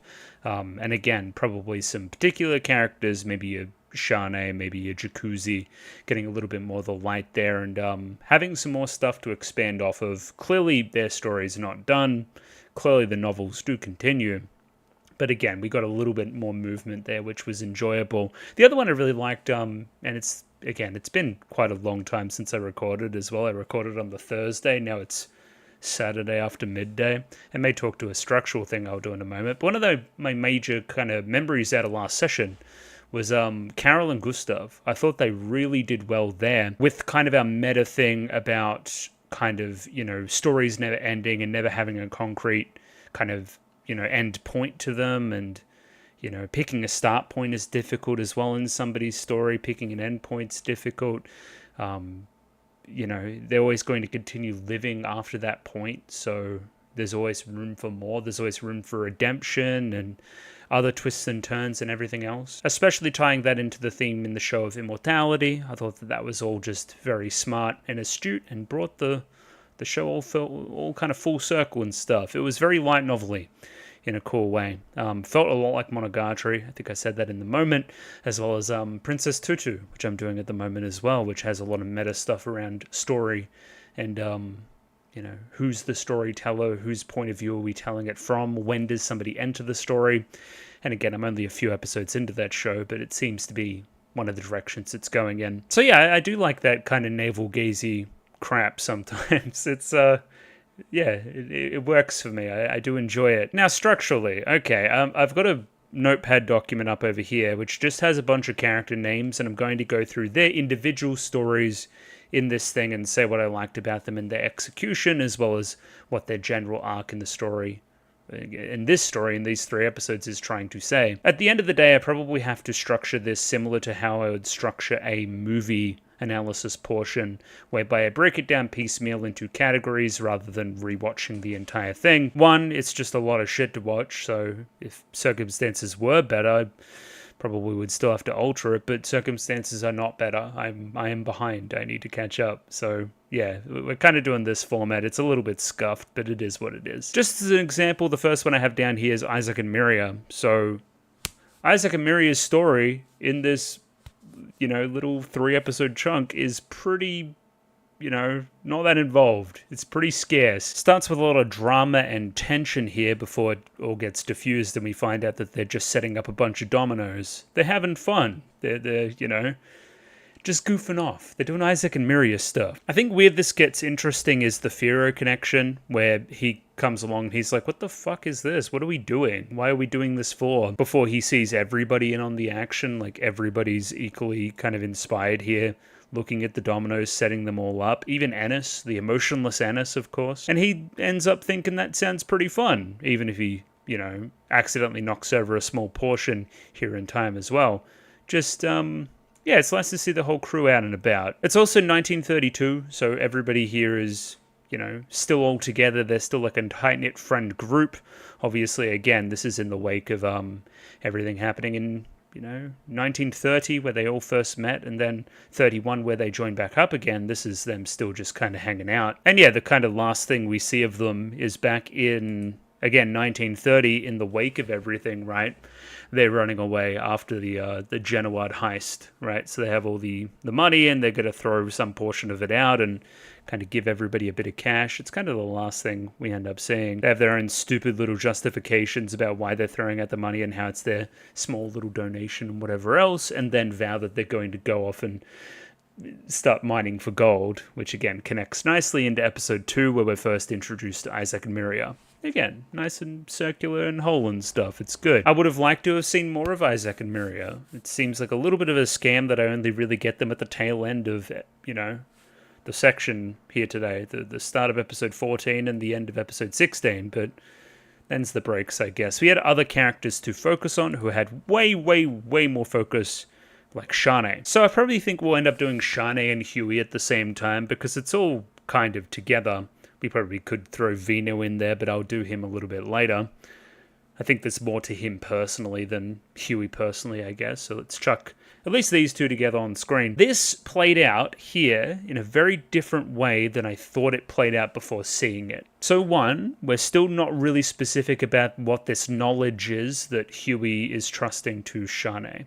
There's also something, I guess a general tone here of, hey, that's the reason why I created you, is for you to hold this information. Which again spins off into another couple of questions again. One, is Shanae as to Huey as Ennis was to Quartez? Is it like a weird homunculus clone thing? Or did we have a child with another lady? Does Shanae have a mother, is the point here. I think it'd be more befitting of, again, the status that Huey has in her life for her not to have a mother, and for her to be a homunculus, much like Ennis.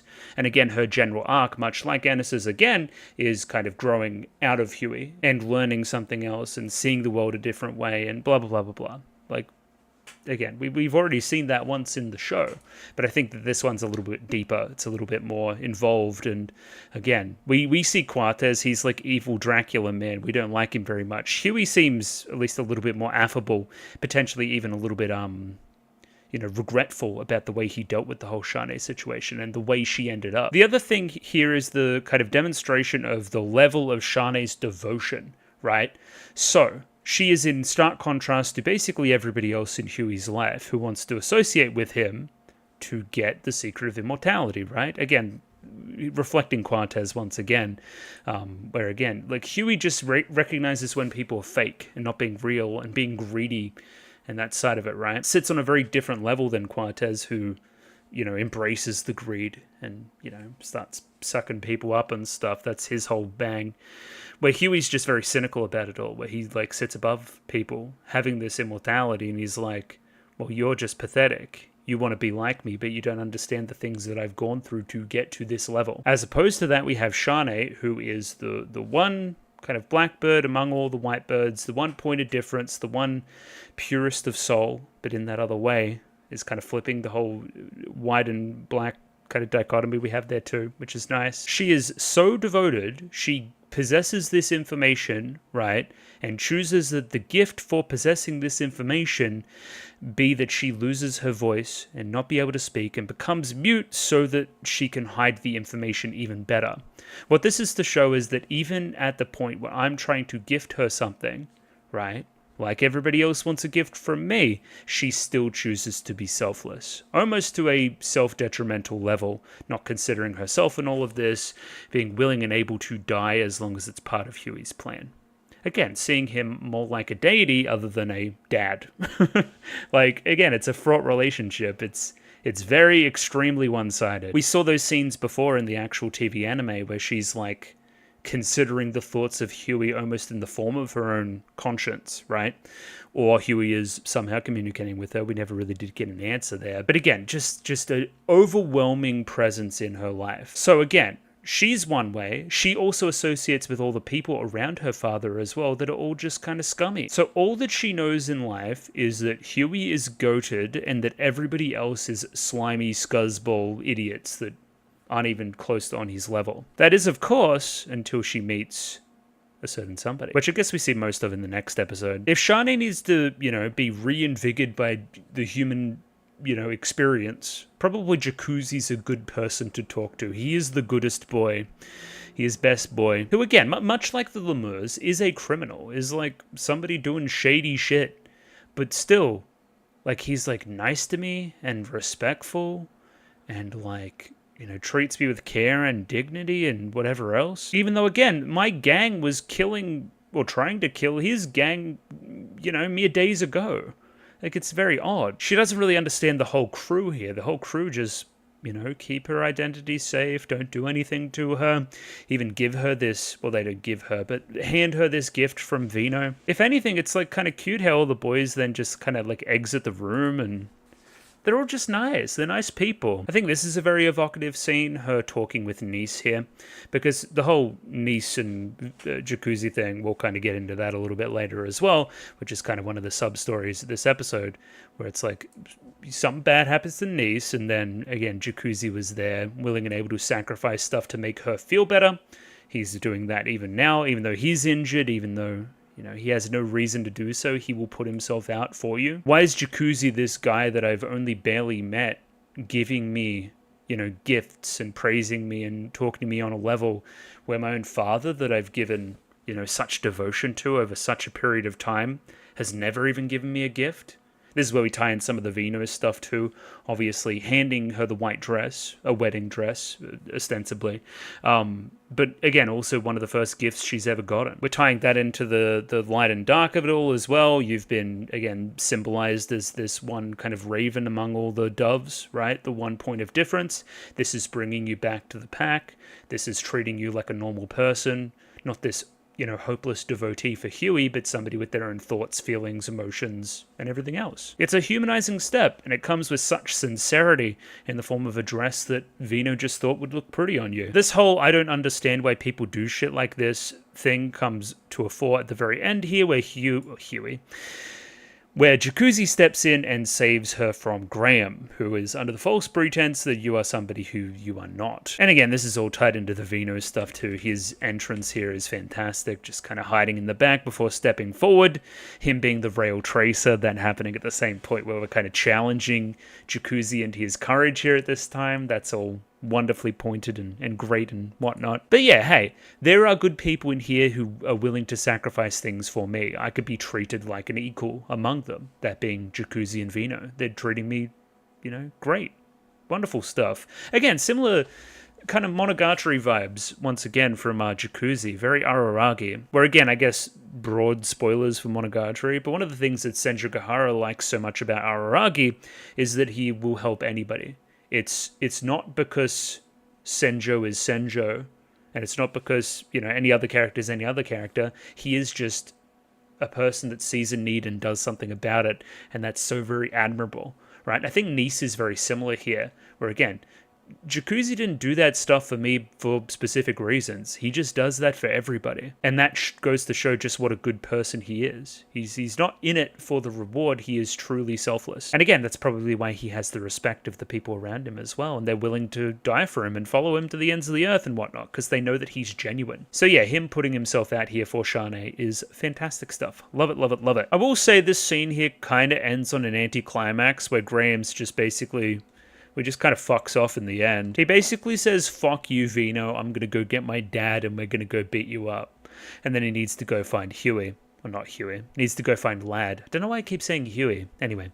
And yeah, that's where Lad will come back and they'll have their little rivalry and blah, blah, blah, blah, blah. Lad's whole complex about, you know, wanting to murder people that think they're kind of untouchable. Again, Vino, we want to... that was one of the things that inspired Graham all the way back in that early scene as well, is that Lad's kind of, you know, mantra and kind of following that and his, you know, power and extreme, almost commitment to said mantra as well. So again, you kind of want to follow suit and kill those that are powerful, that are arrogantly powerful, you know? Anyway, I was talking about Shanae. She kind of doesn't have much else to do here. I guess there's a general implication by the very end here that she's going to try and work it out with Vino, at least a little bit, and start out being friends. Friends is fine. I think he's very sweet on you, though. That's probably another disappointment. And again, there's just more story, but I would have liked to have seen more Vino stuff. Why is he the way that he is? You know? What truly motivates him? Other than just being a badass and a bit of an edgelord. I don't know. I do not know. So it's weird. Next on my little list here is kind of... it says Jacuzzi and Nice, but I've kind of already done it. Jacuzzi is just goodest, bestest boy. I guess I should say what happens here. He's kind of hiding out in Millionaire's Row, which I believe is a Janawad property. They successfully stole some bombs off of the Flying Pussyfoot. This is in the wake of that. Obviously, that's why Jacuzzi is all injured and whatever else. They're just kind of biding their time and recovering. This is also the reason that leads to a false pretense on Graham and his cronies' part later on, whereby they think that Shanae is Eve Janawad and think that kidnapping her would be a good way to get to Jacuzzi. Inadvertently it is, but not for the reason that they thought it was. Yeah. And again, goes to show that Jacuzzi doesn't even owe anything to Shanae, but is still willing and able to go out and help her. Because he's the bestest boy, and is, you know, He doesn't really have any qualifiers to the good actions that he does. Putting together the niece side of things, Niece is continually enamored and in love, potentially with Jacuzzi, because of his selflessness. Again, she was injured very early in life. And again, I think that she was already kind of sweet on him. I think she was tinkering with bombs too, which is kind of interesting because she's not scared of them. She's embraced the bombs as well. Something that she really enjoys, explosives. So odd. But yeah, so she's a bit sweet on Jacuzzi and worries that upon seeing Jacuzzi with her face all scarred and one eye done up and whatever else she's going to have to do, that Jacuzzi's not going to be interested and she's going to lose a friend and potential, crush in showing him her face. But she musters up the courage, shows herself off, looking all cute. I like the eye patch look, of course, and finds that Jacuzzi, again, has tattooed his own face to look similar to hers. So she's going to have a big old scar, obviously. We can kind of see it here, kind of around that eye. And yeah, Jacuzzi's going to mirror her because he's tattooed his own face to be, similarly scarred. To show a bit of empathy and be like her and mirror her and, make sure that you don't stand out almost. It's just really sweet. It's a bit on the nose, but it's a further expansion of what the story that we had already been told. Like, that was implied. It's nice seeing it in action. It's just adorable, really. So yeah, by the end of it, we don't really know what's next for Jacuzzi and Niece. I guess they're just going to keep being real and stuff and go on their merry way. Goes to show that they have the outright respect of Vino, who, again, enters this scene shortly after and kind of doesn't really have any problem with them being there. We kind of saw that at the end of the train stuff in the proper TV anime, where, again, Vino just kind of saw them there and went, and then kind of walked off. Again, a little bit of a judging there potentially and thinking that he came out okay in the end. Rightio, next on my list I have Elmer, and I kind of roll Sylvie into that as well. So Elmer's very interesting. I kind of forgot about him, which I think is almost intentional. He's not in the rest of the show very much at all, obviously featuring mostly in that episode 7 upon the Avernus or whatever the fuck. His whole shtick is that he wants to see people smile and spread as much joy as possible. If we think about a lot of the immortals coming off that ship and them falling on various sides of the kind of morality scale, Miser, Quartez, Huey, even Ferme, to some extent too, Says even. Elmer's all the way to one side. He's just a happy-go-lucky guy that wants to use this newfound power that he's got from being upon this ship to spread as much joy as possible and to make people smile. I like his first step here. In order to infiltrate Huey's cell, he makes the guardsmen smile by bribing them. That's the way he kind of justifies it. There's a little bit of a snide look here, of course, but I don't know, you made their day better? Kind of. That's a weird way to look at a bribe, sure. And again, they go way back, all the way back to the ship. So again, I've known Huey since the jump. I want to check in on him and see how he's doing and make sure that he's smiling too. In his own way, he's able to cheer Huey up, if only briefly, gives a little small chuckle and a smile and, something that at least makes Elmer kind of happy. Look at that. You'd call that a smile, I think. But then thinks, hey, if you see Shanae, right, and you meet up with her and see what's going on with her, will you be able to smile in her presence? Will you think that that's a good existence? Will you still be able to bring this same positive attitude when you see this thing that I've created, this experiment, this guinea pig, and, what has befallen her and how devoted she is and how hopeless that existence is? Will you still be able to keep that same positive attitude? And we don't really get the response there. I'm imagining that's coming later. We don't see Elmer meet up with Shanae at all. Again, unless he spots her from somewhere else and sees her with Vino, and then she's smiling, and then she's like, I didn't even know what I was worrying about. I don't know, I think it's more revealing of Huey, who obviously, again, is kind of regretful about the whole Shanae business. I don't know. Where we next see Elmer is meeting up with Sylvie. Now, Sylvie, again, was girlfriend, partner to Greto back on the ship, of course, and what happened there, whereby Greto is now gone. And she kind of lived for a little bit and was like, should I do this immortality thing? Should I not? And eventually chose after a little bit more time to eventually, take it. And again, whenever you take it, it pauses your age at that point. That's why she's a little bit older now compared to how we saw her before. Either way, Elmer meets up. It's kind of a fortuitous meeting, and they weren't really seeking each other out. And he's checking to see if she can smile as well. And she can. So Sylvie's little story here is that we kind of saw her in the opening scene where she was kind of spying everybody doing the domino setup thing, whereby she looked at kind of Firo, who eventually got included and was really jazzed about the dominoes, and thought, well, technically he's got the life force of my Greto from back in the day via Quartez and what Firo did to Quartez. Is he still in there somewhere? Can I see him thriving even now? And she leaves happy because of it, because she sees Firo getting involved and still almost like living on despite everything else. Like, look at him, he's having a good old time. Isaac and Miria and AEST too, they're all working in tandem. And again, this is when we see Sylvie leave the room as well, and Misa was the one to notice. And yeah, so Elmer just, checks in on her and it's all chill. So that's a nice little story there, of course. This is when, weirdly enough, we meet up with the Akuma himself, the devil, the demon guy that gave him the power in the first place. We will note that back in the day, they had a bit of a combo while he was underwater. So here's Elmer the Freak. He's just like smiling even though he's drowning right now, wishing in this moment not for salvation, but to maintain a smile on everybody else's face. Again, another really truly happy and selfless character in this show.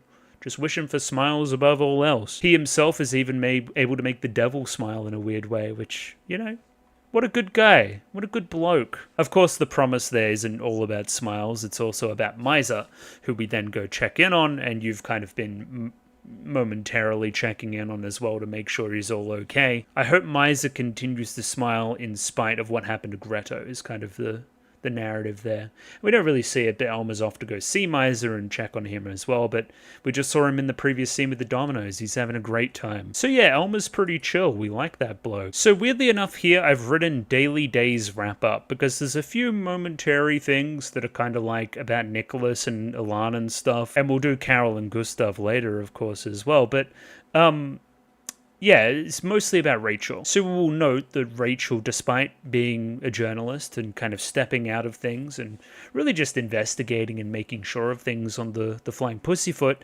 she was able to step in during those final episodes and actually tangibly help. Again, freeing Nice and the other guy, Nick, as well as helping the Bariums, Mary and the wife, the senator's family. So she freed them as well from the Lemurs. And the next mission, if you could even call it that, for Rachel is to go and then see Cez and see what's going on there and follow up on him. Because again, she must have seen Cez dead at some point on the train. Not that I specifically remember that. But again, she's very surprised to see, obviously, this kid that she thought was dead back alive. And again, the director's kind of pushing her over that direction too. He almost wants her to grapple with this a little bit. So then she has a bit of a convo with Cez, and it's very enlightening, I guess you would say. Cez is very... what's the word? The cat's out of the bag, and also Cez has changed a lot as a character from the time on the train. He's a lot more chill now. He's also, he lets his guard down a little bit when he finds out that she's not an immortal, after, again, checking the whole naming thing. She has some really fun interactions here. I liked this small scene with Cez, again, trying to get her to loosen up and use language that's a little bit more, or less formal, more kind of normal. I thought that was cute, because, again, she's confused about the whole, should I show respect because of his age, or is he a kid? I'm kind of stuck in between. Says it's kind of like, just chill, it's fine. This is very similar. This is kind of like a disarming scene. It's also very similar to Vino's scene where they're eating in the next episode. Where again, this is quite a long scene, but through the course of it, we see that Vino's a bit of a weirdo, but he's mostly just a good guy and has very good intentions around Sade, almost asking Rachel here for advice, which is weird enough considering all their respective roles on the Flying Pussyfoot not too long ago. I should talk about this with this scene as well, because this is when Vino himself rolls in and sees both Rachel and Cez. I think this is a very interesting scene for Vino, and in the wake of almost the Sade stuff too. So he sees Rachel, which... again, he's kind of off her because of the whole not buying a ticket thing, which we'll talk about a bit later too. But he's definitely off Cez. He doesn't like Cez at all.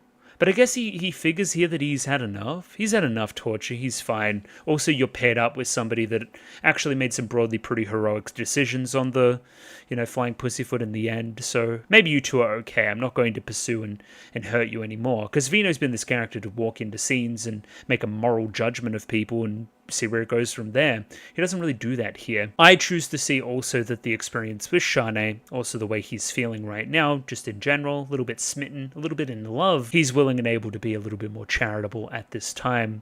I do like this switch as well. Says here is the one that eventually runs away and screams and blah, blah, blah, blah, blah. I think very notably, it's very similar to Rachel's scream upon the flying pussyfoot, where she first ran away after the ticket please line. So again, just some nice reflection stuff between the characters.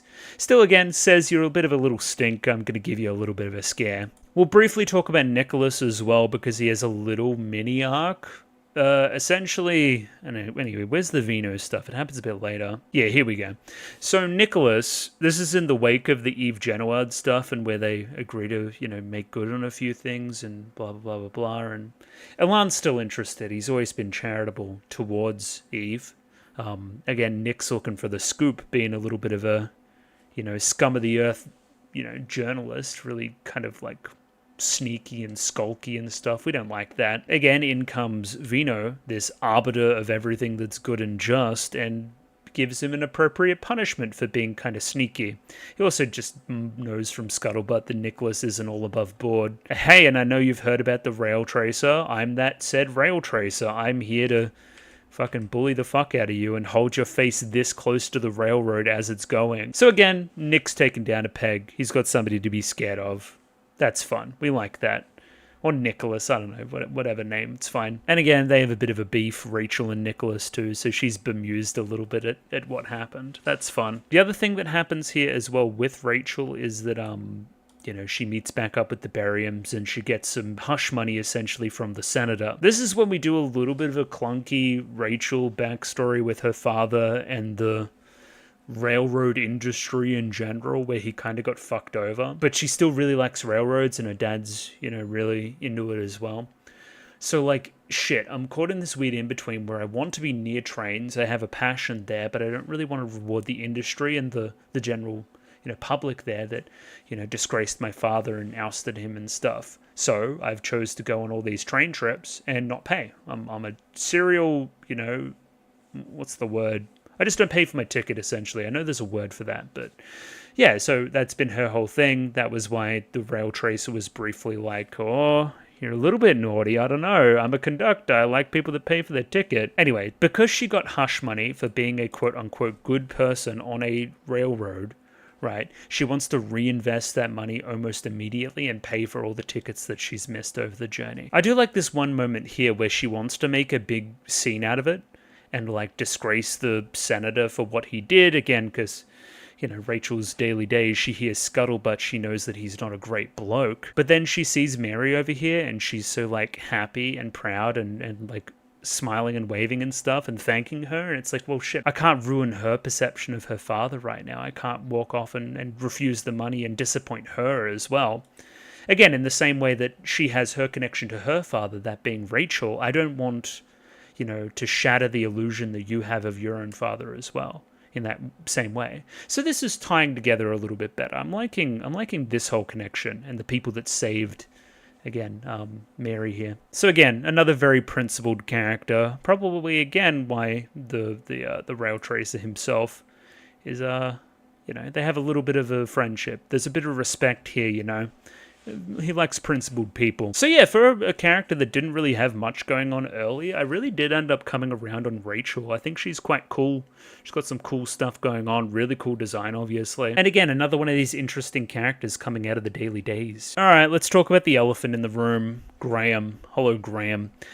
Graham Spectre is his name. He is a new character introduced here in this arc. He is played by Sukata, and he chews the fuck out of the scenery. He is flamboyant. He is over the top. He is powerful. He carries a monkey wrench.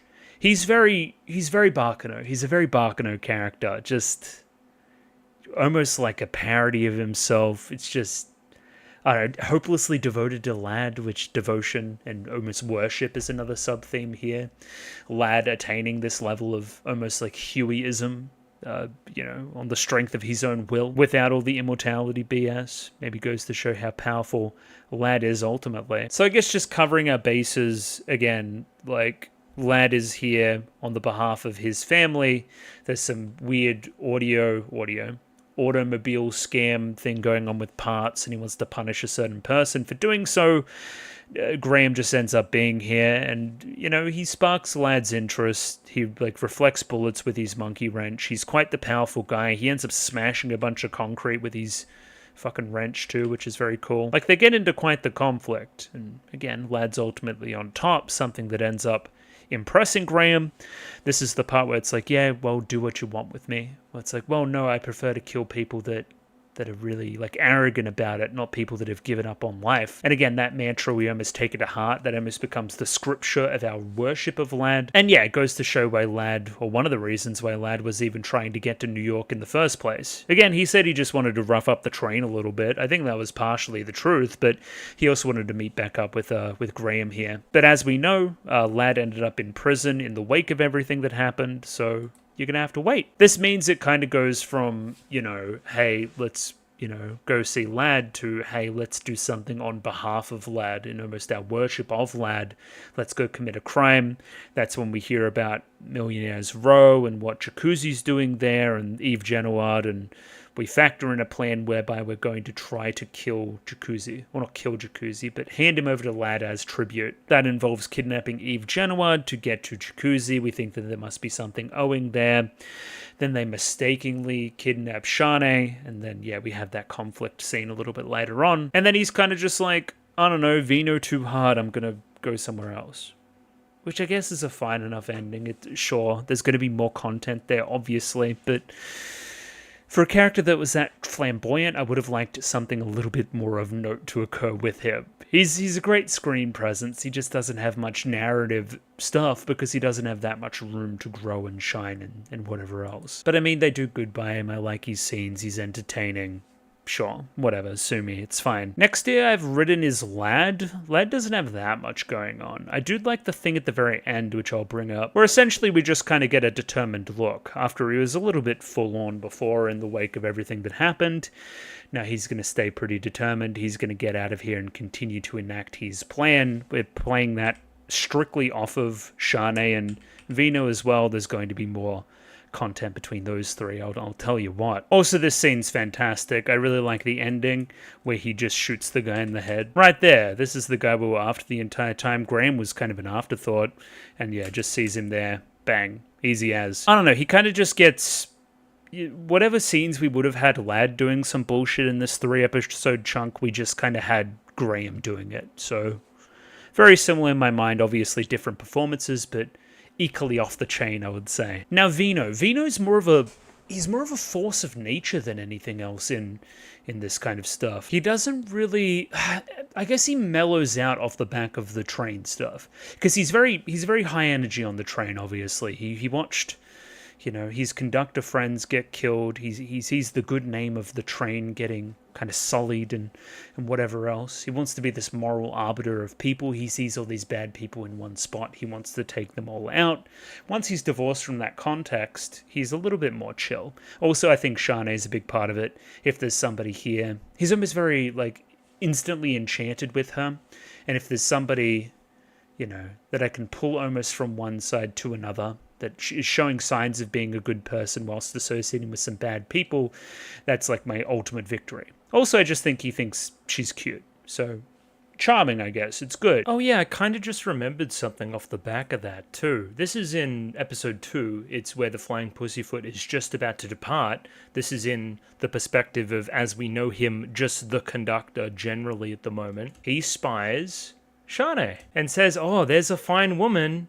That's fun. That's great. That's a wonderful piece of foreshadowing. Okay, I only just clocked that. That's great. And now this guy, we must remember that he's a lemur, so he sees that and goes, how dare you think that? That's Huey's daughter, damn it, blah, blah, blah, blah. He's got very different thoughts about that kind of get uncovered a bit later on.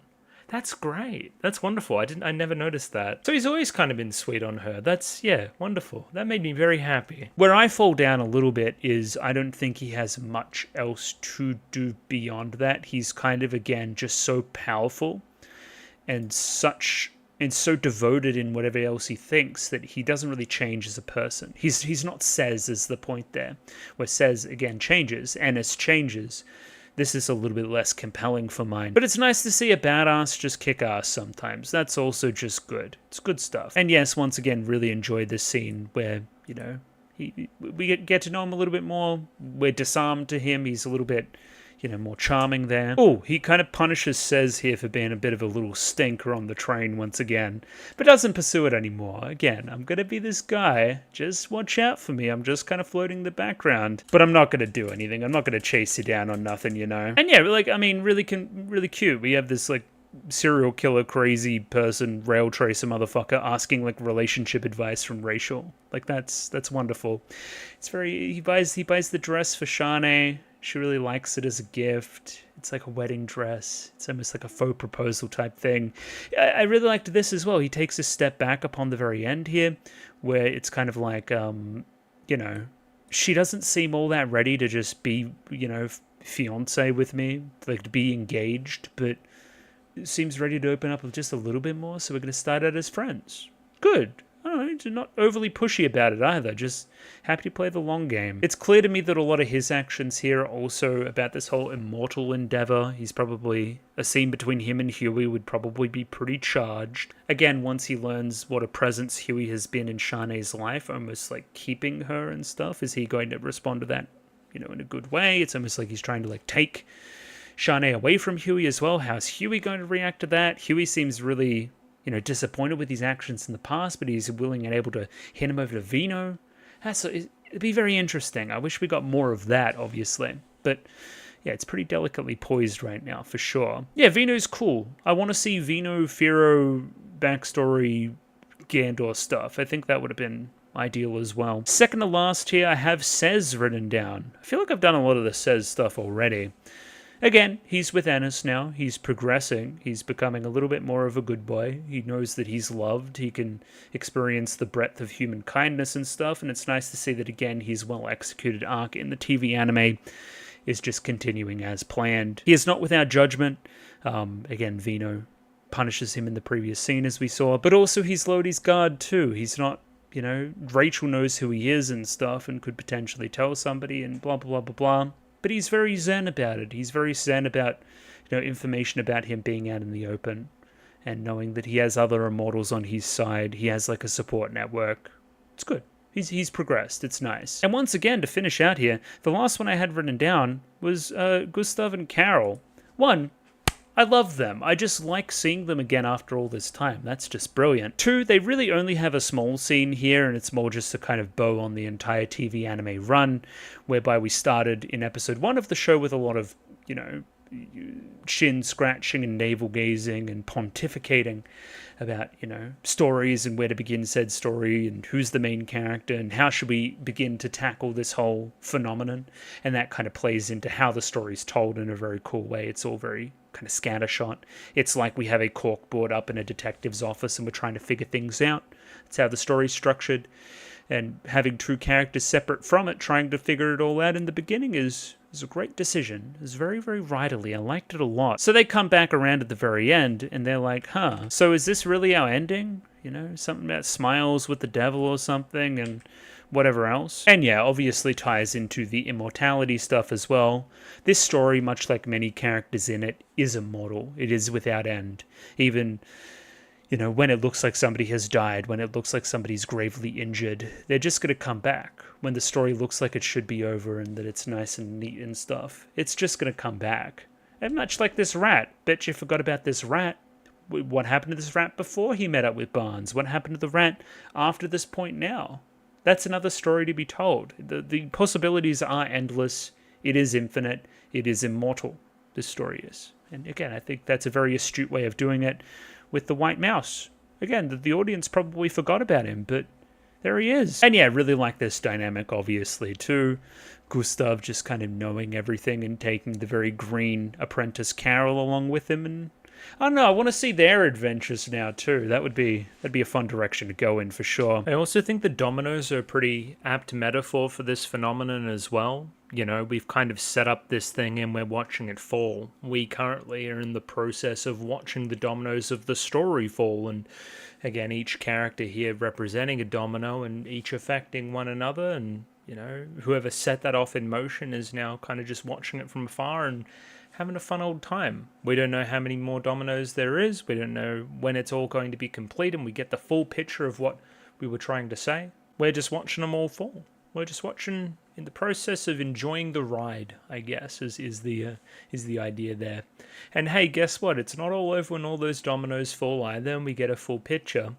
That's only when we'll grab the dominoes again and set them back up.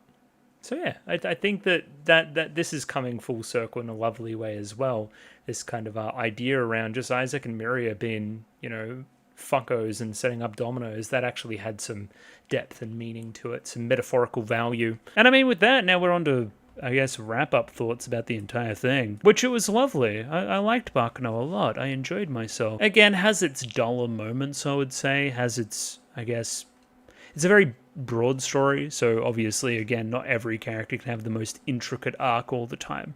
But the way it all comes together is worthy of praise, you know, worthy of kudos, I would say, for sure. And again, like we say with Carol and Gustav, even the stuff which I'm somewhat dissatisfied with right now could gain more meaning and beef it up as you go further backwards and forwards in the story, right? And tell a different story and introduce a new character. And again, these characters are immortal. They can do anything forever, really. And just reading here, it seems like Immortal the story is up to maybe... Hang on, when was this made? What is this category? English release date. So it seems like it stopped being released in original language in 2016. That's when the last one came out. Yeah, I don't know if this guy's still active, is he? Because Durarara's finished now too. Vamp, Harima-san. Oh, Fate Strange Fake. Really? Okay. Yeah, for sure. The last light novel came out in 2024 there. Okay. Ah, here we go as well. Death Mount. Death Play. Dead Mount Death Play, excuse me. So that's the latest thing here that Naruto is doing. Okay, gotcha. So yeah, he's kind of moved on to other endeavors, but I'd imagine Baccano's still open for more. Wait, there's an anime of this thing? Anyway, I'm falling down a rabbit hole. Shut up. Turn that off. Baccano, good. I enjoy Baccano. It's just this really broad, awesome story that comes together really wonderfully across different time periods. Lots of fun characters. Isaac and Miria, man, holy shit, they're so good. Yeah, with that, I guess we'll end it. I will spin the wheel next week. Please be advised. It will be one show. It will be Uma Musume. It will be Ping Pong the Animation. Or it will be Orb on the Movements of the Earth. It'll be one of those three that I start watching next week, depending on what the Orb dictates. Orb. Depending on what the wheel dictates. Maybe it'll be Orb, that's yet to be seen. So yeah, please look forward to that. That'll already be up on Patreon if you want to just have a look and see what it is. And yeah, thanks for watching. It's been a blast. I'll catch you next time. Goodbye.